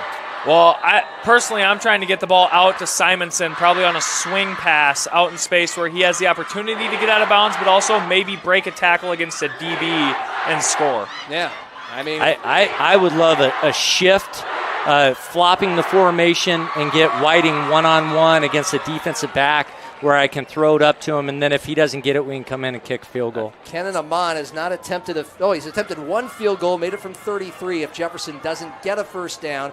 Of course, they'd still have to get out of bounds if they wanted to go for a field goal. But again, this ball is at the 4-yard line. 3rd and goal from the 4. Vince Benedetto having a chat with Ethan Swenson. They're concussion testing him. Yeah. Thank you. That puts another wrinkle into this 3rd down coming up. If he is not allowed to play, he's not. Yeah, they're taking him out. Well, I mean, you can see he's wobbly. Yeah. And he's going to want to stay in. That's for sure. So Swenson is forced to go out. Jaden Silva is Jefferson's backup quarterback. He is 0 for 2 on his passes this year. Threw 1 pass all of last year. And now the Cavaliers get a little extra time to plan for this play. 1 timeout left for Lincoln and none for Jefferson. So again, 13 seconds remaining first half. It's a 14-7 Lincoln lead. And the Cavaliers are just standing there on the near numbers at the 20. Vince Benedetto, the head coach, also the offensive coordinator, talking to his offense. Now what do you do with a backup quarterback, guys, real quickly? Well, it's got to be a quick throw now. I mean, you want to eliminate most decision-making here. I mean, even more so with a backup is one of those opportunities where I would try to give Whiting just a jump ball to where he has 1 read, and if you're missing, throw it out of bounds. Silva from the gun. Again, 13 seconds remaining in the half. 3rd and goal from the 4 for Jefferson, down 7. Fake to Simonson, who blocks. Throw to the right side. Caught for a touchdown across the goal line. Nope. The tight end Whiting. It's coming. A flag flew at the end of the play. Well, and they're blocking downfield. It's going to be offensive pass interference on the outside wide receiver. Well, other than that, other than all of the illegal activity, I mean, Simonson blocked well to give the backup time, and they threw to the right guy, the 6'6" tight end, who there was a lot of humanity over there, but that's the guy to throw to, and he caught it. And they're trying to run a play Peyton would know well when they had Ryland Satter at O'Gorman. They're trying to get that tight end in the flats with blockers. Let's see what the call was on what would have been a touchdown. As a pass was beyond the line of scrimmage. Pass interference. Offense, number 10. Pass interference number 2. That was Simonson, who was blocking, if I'm not mistaken. That brings the clock down to 7 seconds remaining in the first half. Jefferson has no timeouts. Now it's going to be 3rd and goal from the 14. That's a 10-yard penalty. Not a lot of plays in that playbook. Plus, there's only 7 seconds left and no timeouts. So the Cavaliers are just going to attempt a field goal. Kenan Amon, again, made his only attempt of the year, 33 yards. Vince Benedetto told us before the game 35 is about the ceiling that he'll allow Amon to try. This attempt is going to be from 36 yards. Right to left, some wind behind him, and he has a right to left angle to cut the lead to 4 at the end of the half. The snap, the hold by Landon Gross, the kick, end over end. It's deep enough. It's good. Really good. And Jefferson does cut the lead to 14-10 against number 2 Lincoln in this battle of undefeateds with 3 seconds remaining in the first half. And he made that easy. Yes. I mean, 45 should be, let's be a little more flexible with him. But he did get the 8 of the win, but yeah, that's that was a nice said. kick. Nice. Yeah. You thought that penalty, oh boy, they lost their chance to score, and then is this going to push them out of range? But really good answer. And Jefferson going in the half down 14-10. I mean, they've got to feel good about how they've responded being down 14-0. That drive started with about 1:10 remaining in the first half at the 47-yard line. So, of course, you'd love to get 7. They had, I believe, 2 timeouts to work with, and it took forever. And the spinning, like Peyton said, when Swenson spun back inside, it cost him in multiple ways. One, the quarterback took a really hard hit, and now is in concussion protocol, I guess, if we have that. And then they also had to use their last timeout, too. Yeah, it's been an interesting first half. Lincoln scored the first 14 of the game, all in the first quarter on their first 2 drives, just motoring it down the field. But now the Patriots have had to punt on their last 2 drives. Meanwhile, Jefferson punted and stalled on downs near midfield on their first 2 drives. They've scored on their last 2, a touchdown and a field goal. 3 seconds remaining in the half. Jefferson kicking off. It's a squibber. Bounces ahead to the 30. It's fumbled and then sat upon at the 30. And that is the end of the first half. A fun one and competitive as we expected. The top 2 teams in the Sioux Falls School District. Number 2 Lincoln leading number 4 Jefferson 14-10 at the break. We'll take a 4-minute timeout. We'll come back. We'll chat about the first half. We'll have scores from high school and college football from tonight from Howard Wood Field on Fox Sports 98.1, AM 1230, and KWSN.com. Back to school means back to routine for you and your family. Make Dakota News Now part of your routine every morning from 5 to 7. And I'll have your first alert to whether you need a coat or a jacket or some extra time to get to work. Your first alert to the news that happened overnight and what to expect for the day ahead. Dakota News Now, your first alert station.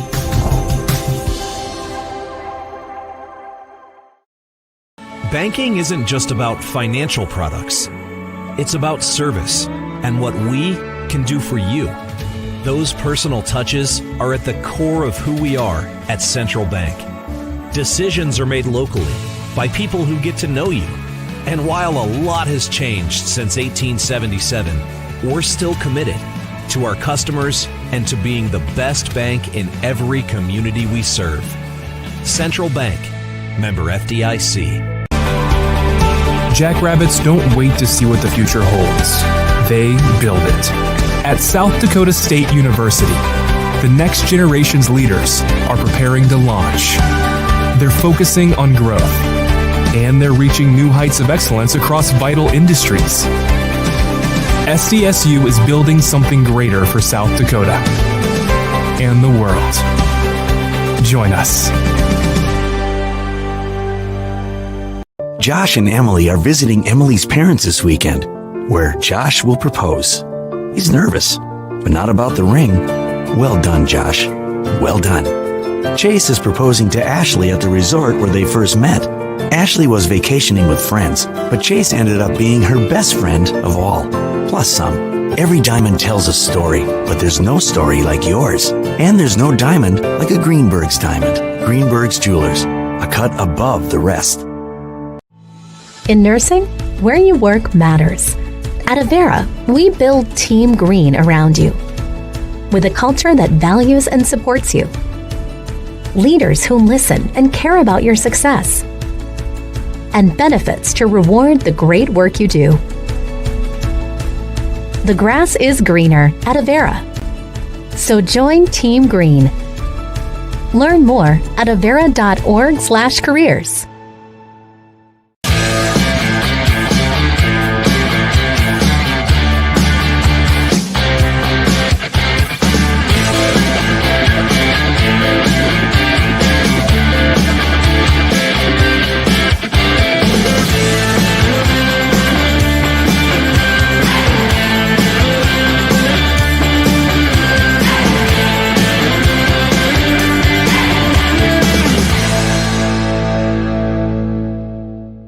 Experience it all. Follow your academic and career goals and your love for the arts, music, and competition that thrills you. Learn from award-winning faculty and in classes where you are more than a number. Build lifelong friendships at game day experiences and in student organizations for all interests. At Augustana, you don't have to choose. Live and learn in the heart of South Dakota's largest city, where job opportunities, networks of professionals, and a hometown feel await you. Find your bold at Augustana University. Starting the first bank in South Dakota was the easy part. Earning the confidence of local farmers, helping families account for their dreams, and securing the future for countless businesses took us a little longer. We owe it to the hard workers, big dreamers, and forward thinkers out there. Thank you for making South Dakota a great place to call home.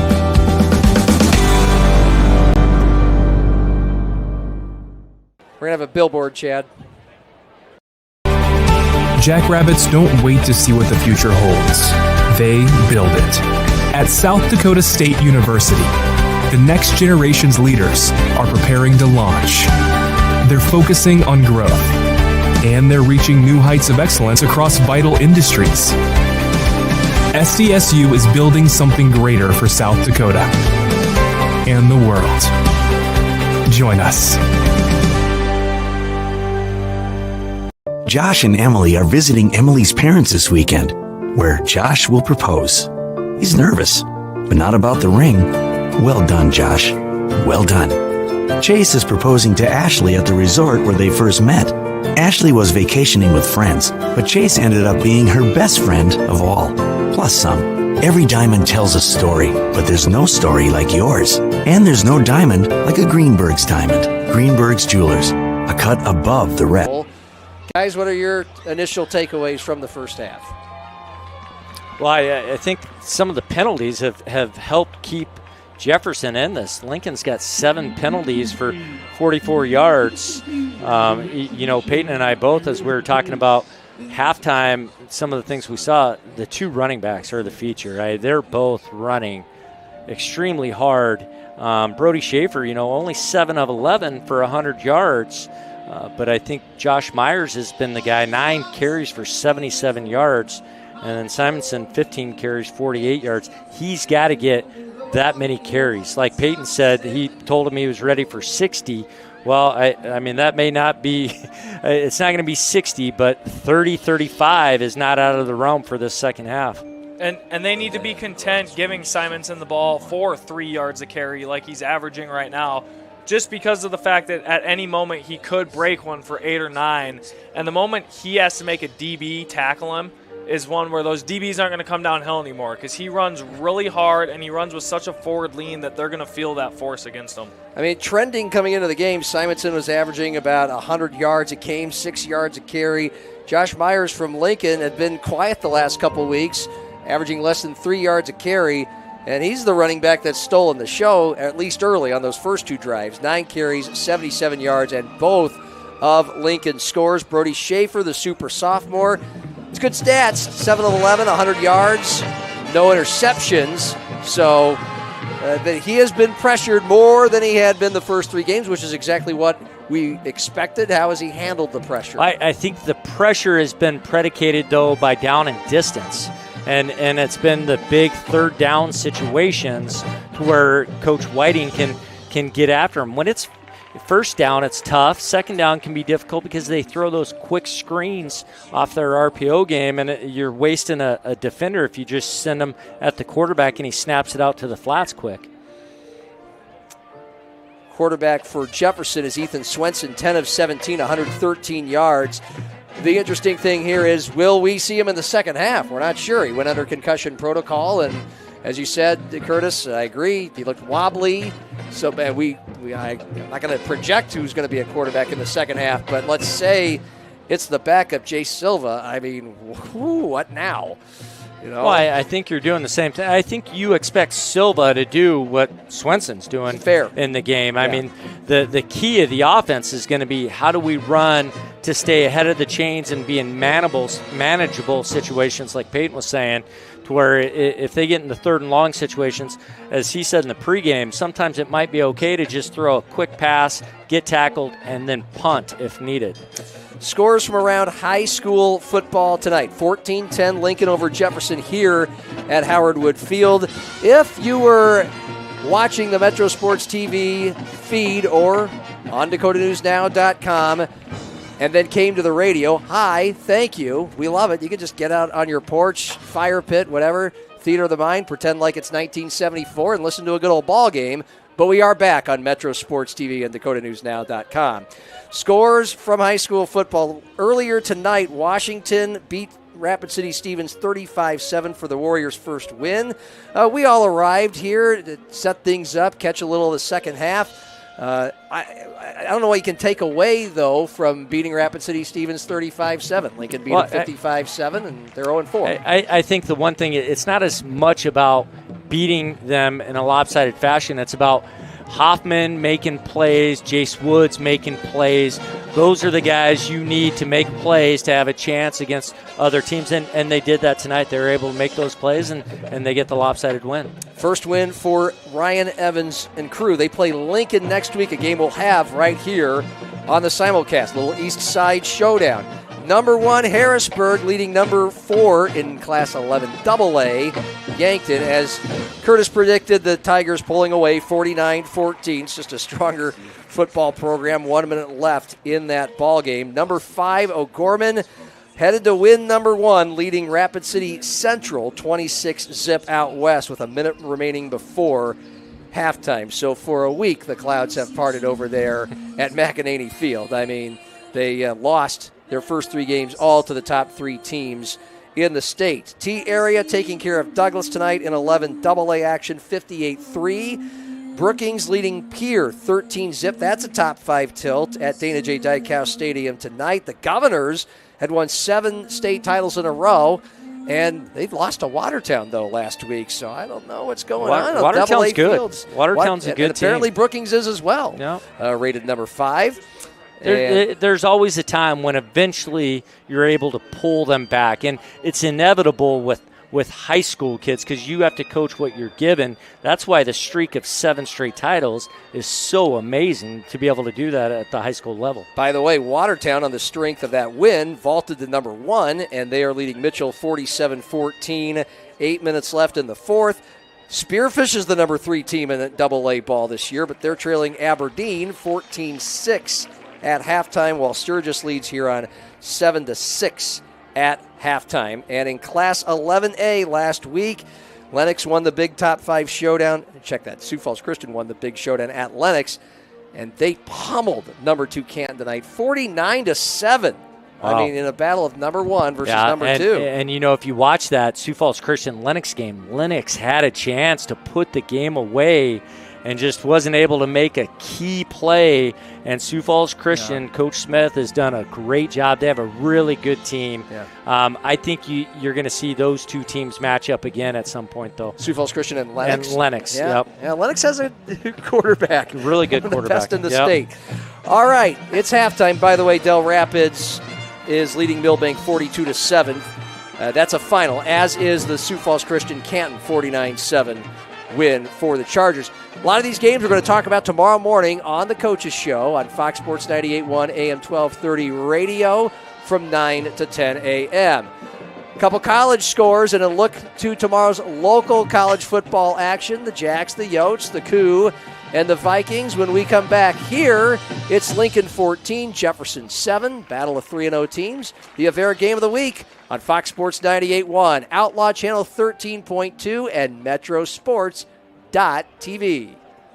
Touchmark at All Saints, you're going to be surrounded by history. When you drive up to our community, you are impressed by the beautiful campus all around. This community is a combination of the old and the new. The old on the exterior, but your apartments are impressive. I've never been so pampered in my life. So it's the combination of both the history and modernization.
So Nebraska on top 13-10 in the third quarter.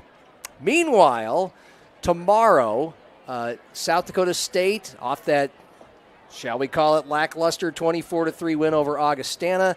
Moving on to Southeastern Louisiana, who a lot of us don't know very much about, but just move on. Survive and advance, get the bye week, and then it's into Valley play against Northern Iowa after that. Right. I mean, the big thing and all Coach Rogers cares about is, we got the win. what did we improve on? What do we need to work on? And then injuries. What injuries did we suffer? I think one of the running backs was going to have to sit out this game. But Southeast Louisiana has been a ranked team in the past. I'm not sure if they're ranked right now currently, but you got to travel. You got to go all the way down there. It's going to be humid. So there's different elements you're going to have to deal with compared to playing in Brookings. And there's a few athletes in that side of that part of the country. Oh, yeah. I mean, just like Incarnate Word out of San Antonio, you're talking about a bunch of Texas kids. There's a zillion good football players and in a lot Texas. of drop downs too. I mean, a lot of guys that had FBS level. I mean, their quarterback. He beat Alabama playing for Texas A&M. What did you guys make of Augustana? I mean, it never felt like they were going to threaten South Dakota State, but they were in striking distance for most of the night. Well, the biggest thing was when they went up and played Mary, you didn't really get a good gauge on, is this a good win or how is Augie as a team? And then when they go up there and kind of put a scare into the Jacks, I mean, you never felt like they were going to win the game, but just to see them hang in there to where a bad bounce gets them even within more striking distance, that's a pretty good sign going into conference play. Well, and they're playing with third and fourth string quarterbacks. Yeah. I mean, they start the game with an opening kickoff. They get the fumble. They get a field goal. They had a couple fourth downs that got stopped in the red zone. They had a missed field goal. And then, playing with the third and fourth string quarterback. They had a lot of things to come away with saying, man, we could have a pretty good squad. We got to get this quarterback situation figured out because that's instrumental to success. But we got a good defense. They got a really good safety, a kid that's going to be an All-American and probably get some looks. But they've got a solid team, and I think they supported the hype of the game and the 20,000 people that were there to watch. It's halftime here at Howard Wood Field. Maybe 5,000 on hand for a 14-10 Lincoln lead at halftime. John Gaskins, Peyton Riggs, Curtis Riggs. Neither team has come out of the locker room, even though there's only a minute left on the clock, so we're at least 5 minutes away, I'd say, from the second half. So Augustana has Northern State tomorrow. I mean, that's, I say it every week, literally a freshman team, a lot of new guys. They've taken a lot of lumps, including from both USF and USD. USF has Bemidji at home tomorrow. That's going to be a tough one. I will. Bemidji's coming off a win against I can't even think of who they beat last week. Oh, my gosh. But it'll be a tough one. And they've lost some really heartbreaking games against Bemidji in the past, so they'll be fired up for this. Plus, I think they're fired up against everyone after what they went through last year. Yeah. And then there's USD, who didn't get to play last week, the whooping cough at Portland State. Did you say whipping cough? I said whooping. I don't know why I didn't add the G, but I didn't. It really sounded like, okay. No. Whipping cough could be a totally different thing. I'm wondering what that is. That. I haven't seen that diagnosis. Let's move on. USF, Bemidji, and Augustana Northern, and USD, back to them, will be hosting Drake at the Dakota Dome at 1 o'clock tomorrow. All right, so we're halfway into it. We have a great game. How is this experience going for you two? Sharing the booth, okay? Anybody talking too much, or we need to break you two up, or are we okay? I'm just waiting for the one time I predict something right and he actually says, "Hey, you were right." He's never said that in the 24 years of my life. So well, he actually lost his train of thought there for a second, not remembering who Bemidji beat last week. So apparently I said that. Peyton pointed out he made a bad decision to cut back in, and then also before the game, he talked about Jefferson's game plan, what they got to do to make this be successful. And it's interesting the second half, though, the change, if it is Silva that comes out, does it change some? I've only seen things, though, that you would expect any other quarterback to be able to do, too. So the big key's running the ball. We will get that answer. Who will Jefferson's quarterback be? Lincoln will get the ball to start the second half. And by the way, if you're just tuning in, Jefferson's starting quarterback Ethan Swenson, very late in the first half, on their field goal drive right before the break, had to be taken out of the game with concussion protocol.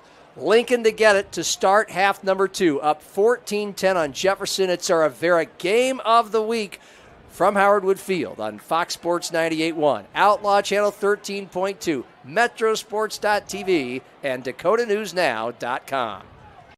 News Now at 9 on Fox Sioux Falls. Your first and only local news in prime time. 1 hour to focus on the headlines of the day, plus breaking news as it happens. 1 hour to provide in-depth coverage of the biggest stories, alerting you first to what impacts you and your family's safety. 1 hour to give you a more detailed look at your first alert forecast, updating you every 5 minutes so you can prepare for tomorrow's forecast tonight. Dakota News Now at 9 on Fox Sioux Falls, your first alert station. Starting the First Bank in South Dakota was the easy part, earning the confidence of local farmers, helping families account for their dreams, and securing the future for countless businesses took us a little longer.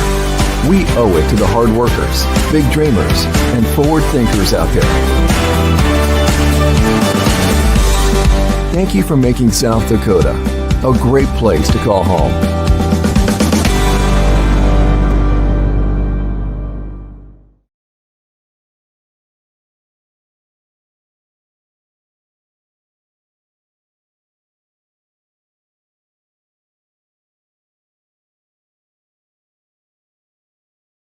Warming up for the second half. It's a top 5 tilt, the 2 top teams in the Sioux Falls School District in 2024, and the last 2 state champions of South Dakota's highest class. Number 2 Lincoln leading number 4 Jefferson 14-10. Patriots scoring the first 14 points of this game, all in the first quarter. Their first 2 drives. The first one goes 84 yards, ends in a Josh Myers 2-yard touchdown. He had a 35-yard run on that drive. And then after a second Jefferson punt to start the game, the Patriots go 5 plays, 52 yards, less than 2 minutes, take a 14-0 lead on another Myers TD from 1 yard out. But then the Cavaliers started playing offense. They go 10 plays, 80 yards, 4.5 minutes to make it 14-7, 3 and change into the second quarter. And then a field goal from Kenan Amon from 36 yards out with plenty of leg to cap an 8-play, 28-yard drive to make it 14-10 at the break. John Gaskins with Curtis Riggs and Peyton Riggs were close in yardage, 199 for Lincoln, 181 for Jefferson. Have you guys been able to watch the Jefferson sideline to see? Well, we don't know. The Jefferson's not going to get the ball first. So we're still seeing, the really big thing up in the air in this game, Jefferson starting quarterback Ethan Swenson with a concussion protocol late in the first half, had to leave for the 3rd and goal play for the Cavs. Jay Silva came in, actually threw a touchdown pass that was called back because of penalty, and that set up the field goal for Amon. But it is Lincoln to get the ball to start the second half. And it looked like Swenson was thrown on the sideline, so, that's, he's got his helmet with him, which is a good sign. Yep. All right, Jefferson will kick it off left to right, almost no wind, temperature right around 70 degrees. Beautiful night at Howard Wood Field. A couple of evenly matched teams. The explosive Patriot offense shut out in the second quarter. Will they get things moving now that they've had a break? The kickoff left to right. It is a bit of a line drive, and it goes out of bounds at about the 11-yard line. So Lincoln will get great field position at the 35 after that kickoff penalty to start the second half. Brody Schaefer in the Lincoln offense. He is 7 of 11, 100 yards, throwing for the sophomore. His longest pass completion, 25. They have the ground game going. Josh Myers, 9 carries, 77 yards, and a pair of touchdowns, averaging 8.5 yards a carry. Well, and if I'm Coach Struck for Lincoln, I would try to get Schaefer an easy completion right away. Try to get the offense in some rhythm so that your tempo can actually have an effect on this quarter. So Schaefer from the gun. He has backs to each side of him, a wing right, a wideout right. The play goes right. Myers, the handoff, sheds a tackle in the backfield, angling and running out of room across the 40 to the 41. A 6-yard gain, and Josh Myers just running with abandon tonight. Well, and he's ran through the first tackle every time. Yep. Every time he's broke right through that and getting downfield for really good gains, chunk gains. Again, Lincoln often runs no huddle, so it's 2nd and 4 from their own 41. Right to left far hash. Handoff Myers. He is wrapped up in the backfield. He tried to squeeze out of it, but he's taken down about a half a yard behind the line of scrimmage on the far numbers just beyond the 40. It'll be 3rd and 4, maybe 5 for Lincoln, and they get right back up to the line. They've got their white jerseys and pants, white helmets. Jefferson in their forest green jerseys, white pants, gold helmets. 3rd and 4, their own 41. Far hash right to left. Schaefer looking at the sideline for the play call. Tight end Plord just to the right side of the line. 2 wide out, short side right, 1 near side left. Schaefer stepping back, plenty of protection. Long throw over the middle, it's overthrown. Intended at the 35 in man coverage between the hashes to Mikey Roach, but he overthrows him, and Lincoln goes 3 and out to start the second half. When he took a hit as he was throwing it, Trevor Nielsen, the linebacker, blitzed through, and that's what we talked about, these third down situations. They had Roach in man-to-man coverage, but he had to throw it to a spot where he thought he could get it. Couldn't be as refined with his throw because of the pressure. So Lincoln has to punt for a 3rd straight possession. I'm fairly confident that's the first time that's happened this season. Edison Knoll averaging 33 yards a boot on 8 punts so far. It's a fake. He's running at 35, far sideline 40. First down 45, through a tackle midfield. Angling right 40, dragged out of bounds at the 36. Edison Knoll, who's a safety on the defense, showing his athleticism on about a 20-yard fake punt run. First down Lincoln in Jefferson territory. And that explains why they decided to run the ball second down and throw it on 3rd and 4 when I figured if they ran it and got 2 yards, they'd probably go for it again anyway. And so that obviously explains why they were comfortable throwing it 3rd down, knowing they were going to run a fake there. Yeah, 4th and 4, you got to be in a safe call there. And Coach Whiting might have been in a safe call, but his defensive end got hooked easily there. Patriots 1st and 10, first drive of the second half, now at the Jefferson 36, handoff right side, and tumbling out of bounds at the 35 with a couple of defenders. Josh Myers once again, this time just a 1-yard gain. It'll be 2nd and 9. Well, and they love seeing him run laterally. He's been so effective going downhill tonight, running through all the tackles. They want to see him having to run to the sidelines to try to beat him.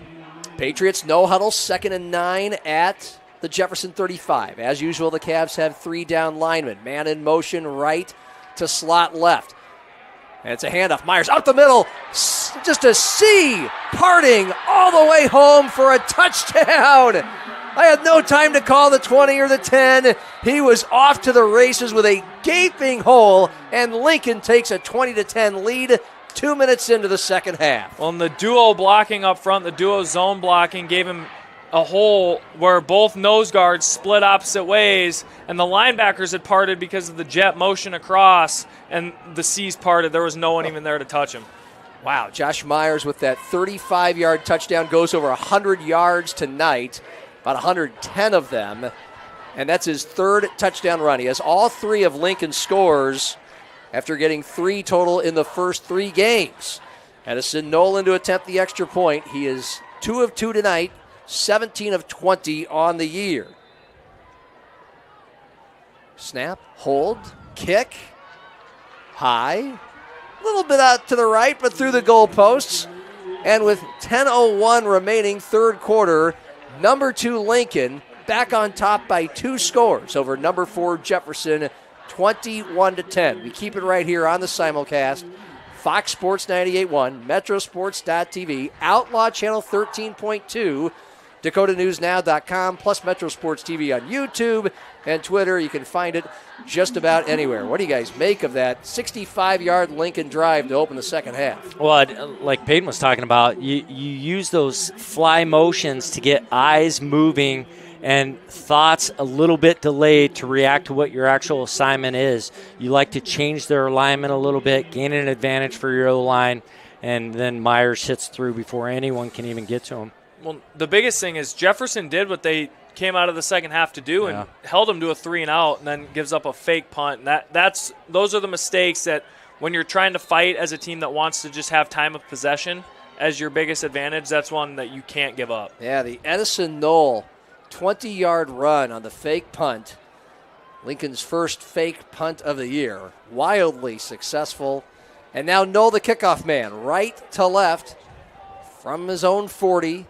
Now some wind back at his back, and that means he doesn't need any help. That is 9 yards deep on the boomer, and so Cavaliers, for the fourth time tonight, will start from their own 20-yard line. The last 2 times the offense has been on the field, a touchdown and then a field goal on a drive that almost went for a touchdown. They got inside the 5-yard line, had a touchdown called back, and Ethan Swenson is back in at quarterback. He is their starter, and he is 10 of 17 for 113 yards so far in this game.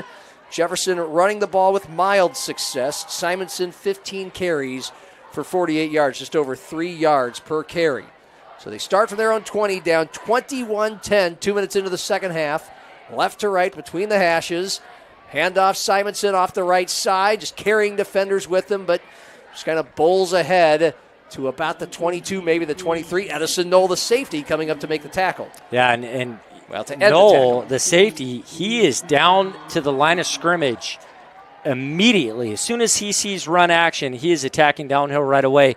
If they had some type of play action, especially getting Whiting down the middle of the field to take advantage of that aggressive safety play.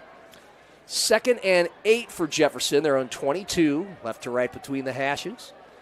Lincoln with 3 down linemen. They've been going with 4 most of the game. Now they add a 4th. 2 wide each side. Handoff Simonson, angling right to the hashes, across the 25, tumbling to the 26. It's a nice little gain of 3, maybe 4 yards. And it was Dylan Calzo, middle linebacker, making the play. Last week, Calzo played all game spelling for Griffin Keller, the leading returning tackler for Lincoln coming into the season, and the leading tackler through 2 games. And Calzo had a fine game, had 7 tackles. Good stop there, just shy of the 26. So now Jefferson with 3rd and a long 4. Their own 26. He's got a tight end and 2 wideouts to the short side, near side right as they go left to right. But Swenson guns it left, and it's broken up at the 35 beyond the sticks on a little slant route toward Jace Unzen, the sophomore. Nice coverage by Jameer Bird. Man-to-man coverage as a cornerback. Jefferson goes 3 and out and has to punt. And this is just to help some people here. Calling plays or alignment for players. The ball's on the right hash. They put a single receiver, and he went clear out by the numbers, knowing the only route he could run would be a slant inside. And the Lincoln defender lined up inside shade on him because of that. Well coached on that part, and it was an easy break for Lincoln on it. Yep. Easy peasy. Woolmuth, short punt into the wind. He was on the near side hash, standing at about the 20. The wind just knocks it down as he angled it left to the far side hash. And, of course, the Patriots let it go and down it at the 46. It's a punt of just over 20 yards. And now a short field for Lincoln with the momentum, up 21-10. Scored easily 65 yards in 2 minutes on their first drive of the second half. Big stop by the defense. And here we go again for the Patriots. Brody Schaefer, the sophomore quarterback. 2 wide to the short side right, 1 to the near side left, and he's in motion. Akasi left to right. Fake handoff. Throw right. And incomplete. Low in single coverage just beyond the stick far boundary at the 34. Well, and I think Schaefer was kind of expecting Roach to throttle down on that because of the safety over the top, to just kind of sit in that window. Roach might not have even seen the safety rolling over from the backside to cover that. Flag on the field at the 41. Again, this play started at the 46 for Lincoln. Lineman downfield. Anytime you get a play, they're doing the RPO, and he gets way out of the pocket. Well, the linemen are going to continue to run. And, you know, I think one thing, you can't be afraid. I don't know why we had to turn up the mic, because Curtis just called it for you. But. Well, and we've seen this, John, where they'll run the ball for a 40-yard gain, then they'll come back out and throw 3 passes. Sometimes it's okay, and it's demoralizing to a defense when they know you're going to run. You can't stop them. So Lincoln now, they have to get to the 36. They're at their own 49, so it's 1st and 15. That was 10 yards from the spot, which was at the Jefferson 41. So 1st and 15. Myers takes a handoff right side, runs out of room, and then he hobbles as he went out of bounds across the 45 to the 44. He stays on that sideline, and he may go sit down. So that's an interesting development. A run of about 7 yards fact, they mark it at the 44. Well, that's a play, John, that they ran the first drive of the game and gained about 35 yards on and then never went back to it. And it's really just a delayed speed option pitch that when Jefferson's blitzing up the middle so much, they can get to the outside really easy. 2nd and about 8, and just so many men coming at Brody Schaefer. He backpedaled about 20 yards, finally threw it away after looking downfield, and the Patriots are going to face a 3rd and about 8 from the 44 of Jefferson. 7:42 remaining, third quarter, up 21-10 after a 65-yard touchdown drive to open the half, and then forcing a 3-and-out and a punt from Jefferson. Schaefer from the gun on 3rd and 8. Lincoln from the Jefferson 44, far hash right to left, 4 wide left. Throw goes there, lateral, caught at the 48, now 45, but no shaking and baking working for Jevin Augustus. Great open field tackle by Kenan Amon, a defensive back, a gain of 3, and now Lincoln 4th and 5 from the Jefferson 41, and their offense stays out there. Yeah, great tackle in space, too. I mean, that's huge. You got to be able to do that. You got to watch a dummy cadence here, trying to get an easy 5 yards. From the near side, 4th and 5 Lincoln, the Jefferson 41. Schaefer from the gun now moves up closer to his center. They look back at the sideline for the play call from OC Eric Struck. 2 wide right, including the dangerous Mikey Roach.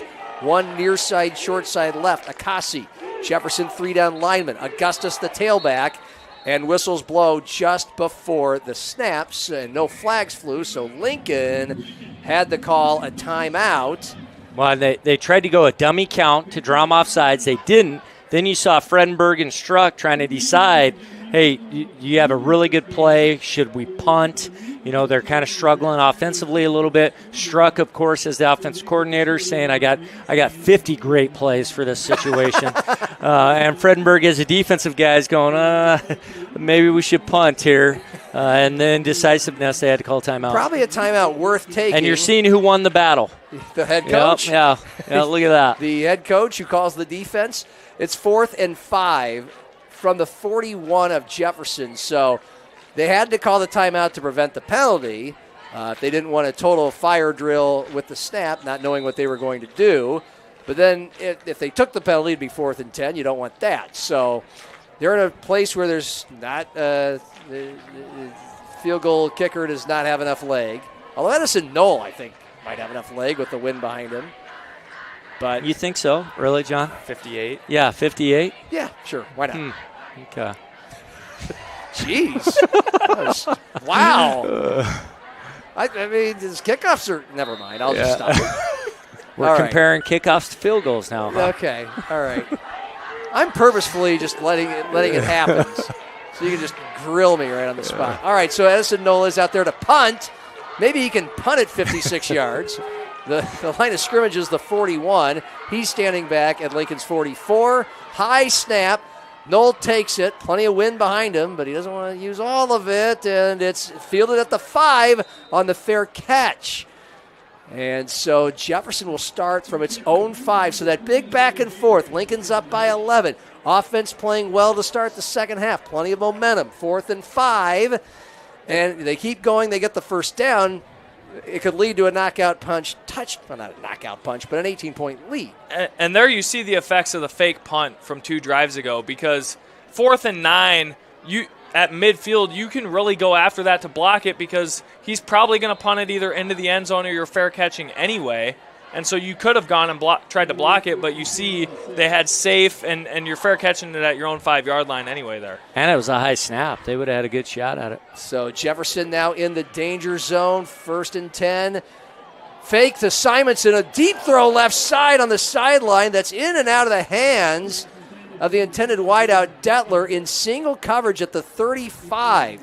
And a beautiful throw from Swanson, but a really difficult route and spot to throw. They're running a corner route with the single receiver, and he's out by the numbers. So the window for the quarterback to throw it to, really tiny, and it's hard for the receiver to flip his hips, wouldn't you say, to be able to see that ball and make that catch? Well, I don't know if he was running a corner route or he just stemmed his fade so far inside that when Swenson threw it, he had kind of gotten himself out of position by then. 2nd and 10 Cavs, their own 6 4 wide, 2 each side, play action, time, throw left, and it's incomplete. It just bounds away on the far sideline at the 20-yard line.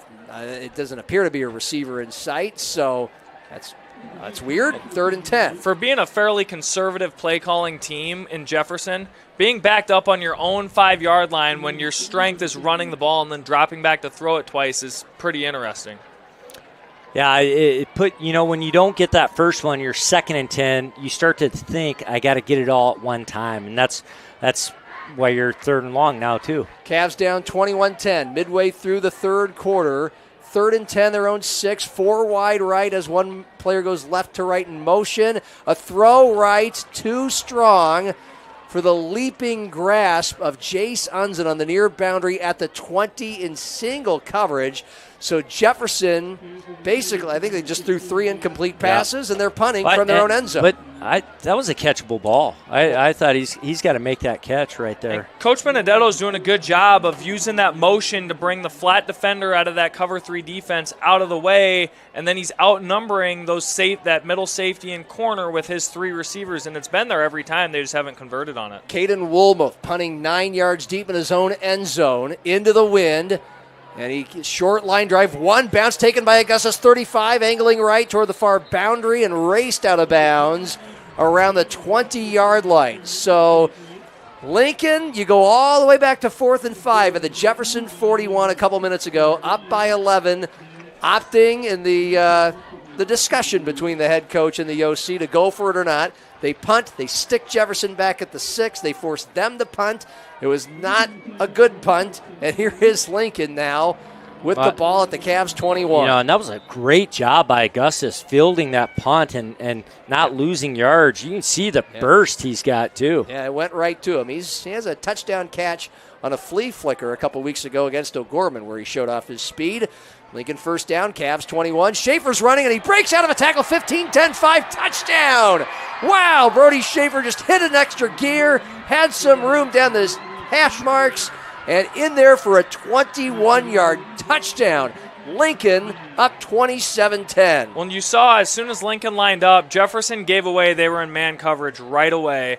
They motioned the running back out to the short side and the outside linebackers who moves with him, which again shows man-to-man. And then when the running back goes back through and they're running power read out the backside, that outside linebacker to the short side is the one that's supposed to be there for the tackle. He's chasing the running back, and there's no one for Schaefer. Edison Knoll, 3 of 3 tonight. Make that 4 of 4 into the stratosphere. And Lincoln takes a 28-10 lead over Jefferson. Second-ranked Patriots.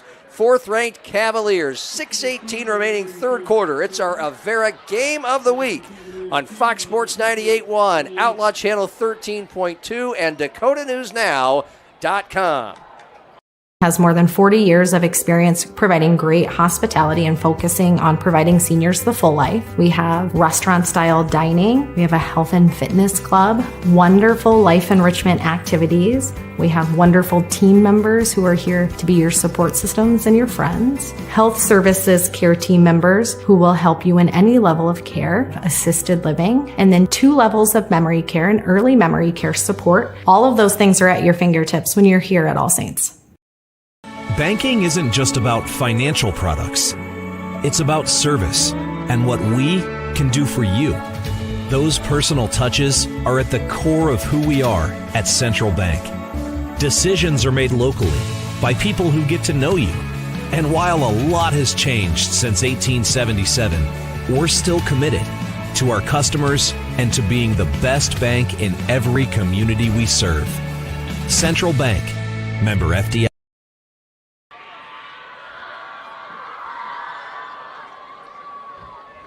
Lincoln, 2 drives, 2 scores in the second half, up 28-10 on Jefferson. Edison Knoll, another kickoff that goes deep into the back of the end zone, propelled by about 10 miles an hour of wind behind him. And Lincoln sitting pretty after leading 14-10 at halftime, scoreless on 2 drives in the second quarter, holding serve well on defense, and short field, 21 yards, just 1 play it took for Brody Schaefer, the quarterback, to run for the score, almost untouched. His 7th rushing touchdown of the year, which matches his passing touchdown total. And now Jefferson down 18 with 6:18 to go in the third. Left to right into the wind from their own 20 as they start between the hashes with 3 wide left and an open field extra protection right. Simonson, the tailback, has been quiet lately.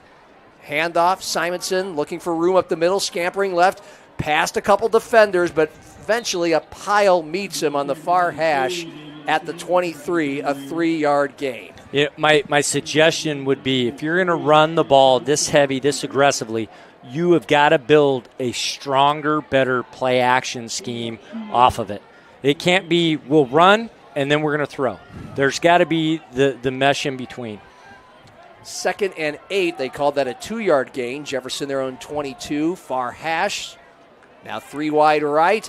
Deep ball over the middle, way overshot. Landing at the 45 of Lincoln on the near hash. The closest receiver to that ball was back at Jefferson's 40, and it brings up a 3rd and 8. Yeah, and you watch, I mean, Lincoln is playing so aggressively with their front 7. They're all getting to the tackle. Now they're starting to get in Swanson's face as he's having to make throws. That one, he had a defender in his face. He just threw where he thought his receiver might get to. Well, and to go off what you were saying about play action, you don't even have to complete it, but just the threat of a play action pass will slow the secondary and linebackers down from flowing downhill so hard. Yeah, because first down especially, the safeties are flying downhill. 3rd and 8, Cavs their own 22. Swenson rolling right, throwing right, caught for a first down, up in the air, up the elevator. The 6'6" Ed Whiting snatches it at the 40 on the near numerals, tackled immediately by his defender Tatum Bell, but an 18-yard first down pass. Well, and that's just him boxing out the defender. I mean, that's what he did. He used his big frame to box out the defender. Good throw and even better catch there, and they've got to find more ways to continue to get him involved. Just a mondo 3rd down and 8 conversion for Jefferson, down 28-10, 5:12 remaining in the third. Starting a fresh set of downs to their own 40, left to right near hash. Handoff, Simonson running out of room at the 42. Nice job by Lincoln's Cole Knutson, cornerback, to just force minimal yardage to the 42. Lincoln's D-line and linebackers are doing an exceptional job of making the Jefferson O-line move laterally, and so that by the time Simonson even gets to where he can turn upfield, he's either on the sideline or there's a tackler right there. Davian Simonson had 15 carries, 48 yards in the first half, and not much more here in the second half. Jefferson has punted each of their 2 drives since the break. They're down 18, 4:30 left, third quarter. 2nd and 9, their own 41 near hash. Handoff, Simonson looking to stretch it left. Has some room, 45, muscling into one defender, and then finally cramming forward to the 48, maybe the 49. He got 7 or 8 of those 9 yards. It'll be 3rd and short. The other thing Lincoln does really well is they're making Simonson cut back inside. Instead of, you saw the burst, it looked like he was going to get to the sideline. The safety made him cut back in, so the flow of the defense gets there to make the tackle. Now, Lincoln's defense has played well tonight. He's given up just 1 touchdown, has forced 4 punts. 3rd and 3 now, Jefferson at their own 47. In between the hashes, left to right, down 28-10. 1 wide out left, 1 right. Simonson to the left of Swenson. Handoff, Simonson. Oh, he's tripped up in the backfield. Luke Kremke's, the future Jackrabbit, got to him. He stumbles to the 46. That's a 2-yard loss, and now a 4th and 5 for the Cavs. And Jefferson's just being stubborn at this point with their pin and pull scheme. These guards are pulling, but the D-line's doing such a good job of penetrating to where when they pull, there's nowhere for Simonson to go at all. And they could just run zone right at him downhill and get Simonson moving forward instead of side to side. Just a major play for Kremke's 6'4", 250-pound defensive end. His 2nd tackle for loss tonight, 5th of the season. Jefferson punting again. Wolmuth back at his own 30, high into the breeze. This time he knocks it through pretty good. Fielded far side, Augustus at the 20. He runs toward the boundary, and they just usher him out at about the 30 for about a 10-yard return. 3 drives, 3 punts for the Cavs offense since halftime. 2 drives, 2 touchdowns for Lincoln, and a chance at a third. Up 28-10, 2:49 remaining, third quarter. Lincoln offense trots onto the field. Brody Schaefer has not had to be a pinpoint gunslinging passer tonight that he has shown shades of in his first 3 games as a varsity starter. The younger brother of Tate Schaefer, who was a 3-year starter, broke all the records at the school in an 11 AAA, and Brody is showing shines of Tate as a sophomore. Easy for me to say. Handoff on first down, stretch play, left side fumble at the 40-yard line, recovered by Jefferson. Lincoln's first turnover of the game, and it's a big one. Cavs needed that so very bad. It's recovered on the near boundary by Bo Corner, a sophomore backup linebacker, and the Cavs, who had no life on offense, now get it in Lincoln territory. Well, and that's what's exciting about football, a game of momentum. I mean, one play can change the dynamics of a game here. And we'll see if Jefferson's able to do something offensively now with it. For Lincoln, the 4th fumble lost for the Patriots this year. They also have just 1 interception, so 5th turnover in 3.5 games. Play action for Jefferson on first down from Lincoln's 39. Swenson throws on the run. Complete first down and more. Whiting at the 25. And then inches forward to the 23. A 16-yard gain. Swenson went out into space to avoid the rushers. And he throws a strike to Whiting at 6'6". Yeah, and Ruben Daye just shot in right away, got immediate pressure, and Swenson was able to maintain his balance and just throw it near Whiting, and Whiting's going to make the catch. Cavs down 28-10. First and 10 at the Lincoln 22. Left to right between the hashes. Handoff Simonson. Right, cuts left, has room up to 20, and just kind of slides into a couple tacklers across the 17, maybe the 16. Big, nice 5 or 6 yard gain on first down for the 5'9", 180-pound tailback. And Jefferson showing they can move the D-line when they actually use double teams and a zone scheme instead of trying to go man-to-man and pulling guys. The Cavaliers all look at their wrists for the next play. 2nd and 5, Lincoln 17. Between the hashes, left to right. And it's a handoff. Simonson, right side, has room. 15-10, cuts inside 5, back to the outside, and tumbles ahead to the 2. One guy there, Tatum Bell, to prevent the touchdown on the near boundary. But it'll be 1st and goal Cavs after a run of 15. Well, and Simonson's having to come out here. Nope, Simonson is hobbling. 60 carries a game wears on you at some point. Yes. He's had about 20 tonight. And that, I believe, was his long run. 13 was his long run before that. That went for 15. So he is out. That's of note. Sam Glasia, the backup, is in at tailback.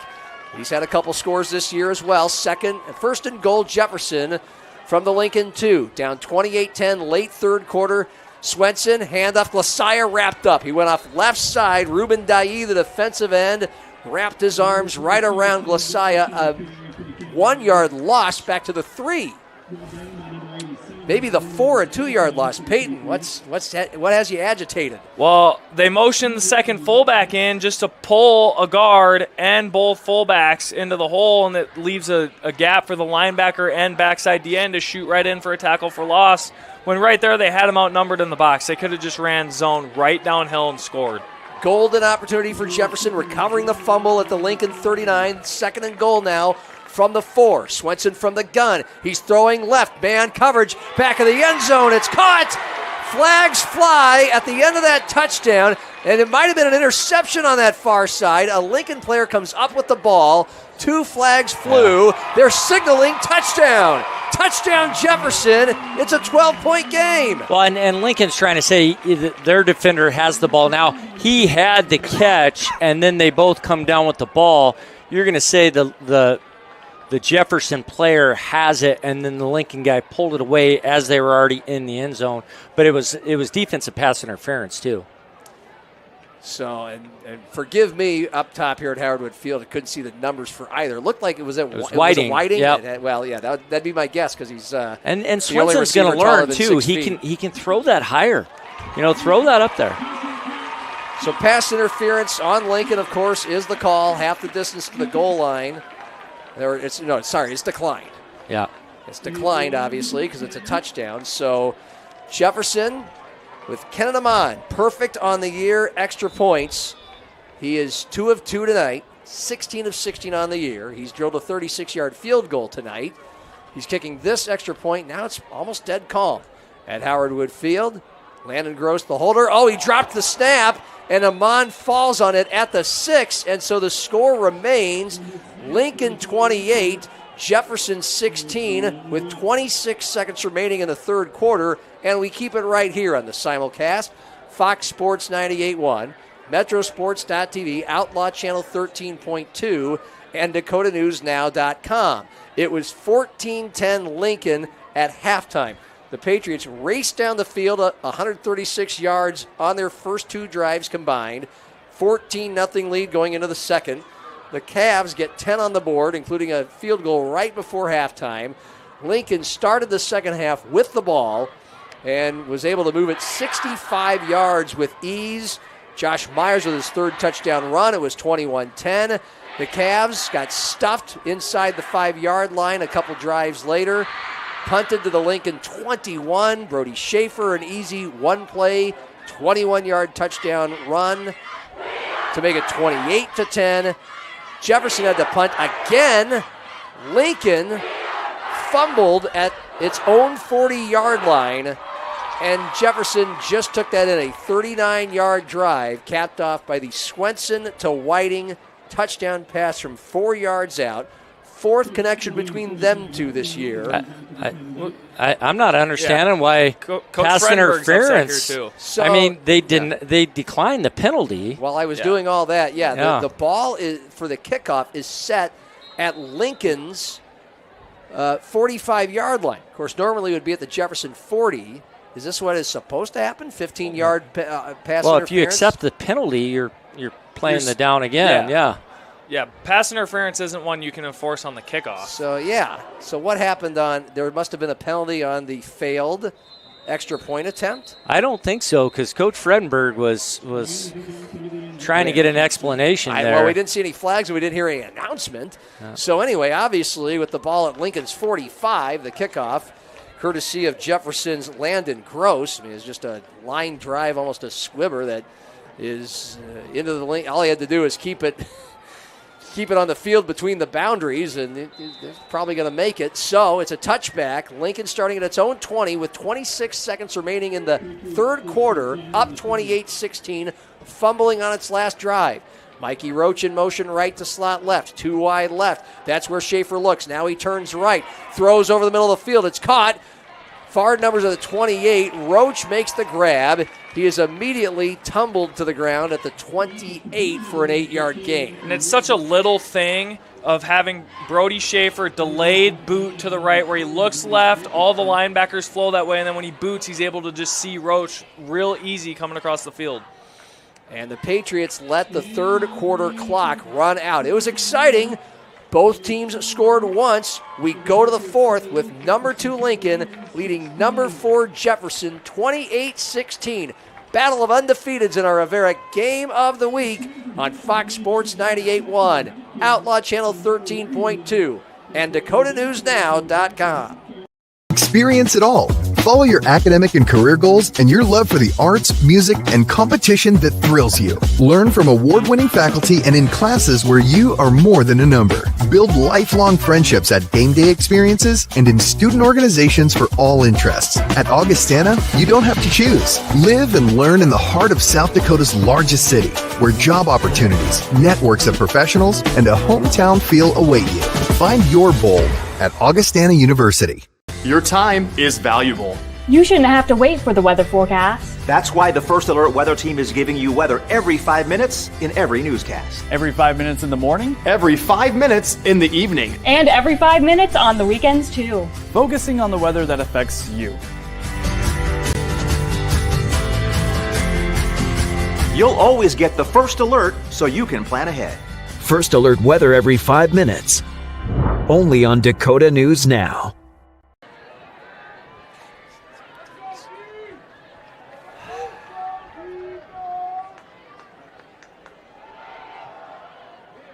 Fourth quarter starts with a play-action pass complete for a first down for Lincoln.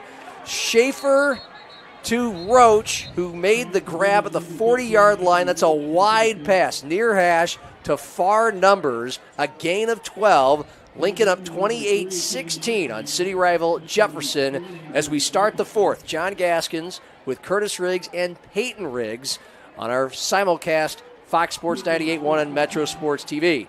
Handoff, tailback on first down from the 41. He just kept angling left and just took some defenders with him until he was finally tackled on the far numbers at the 47.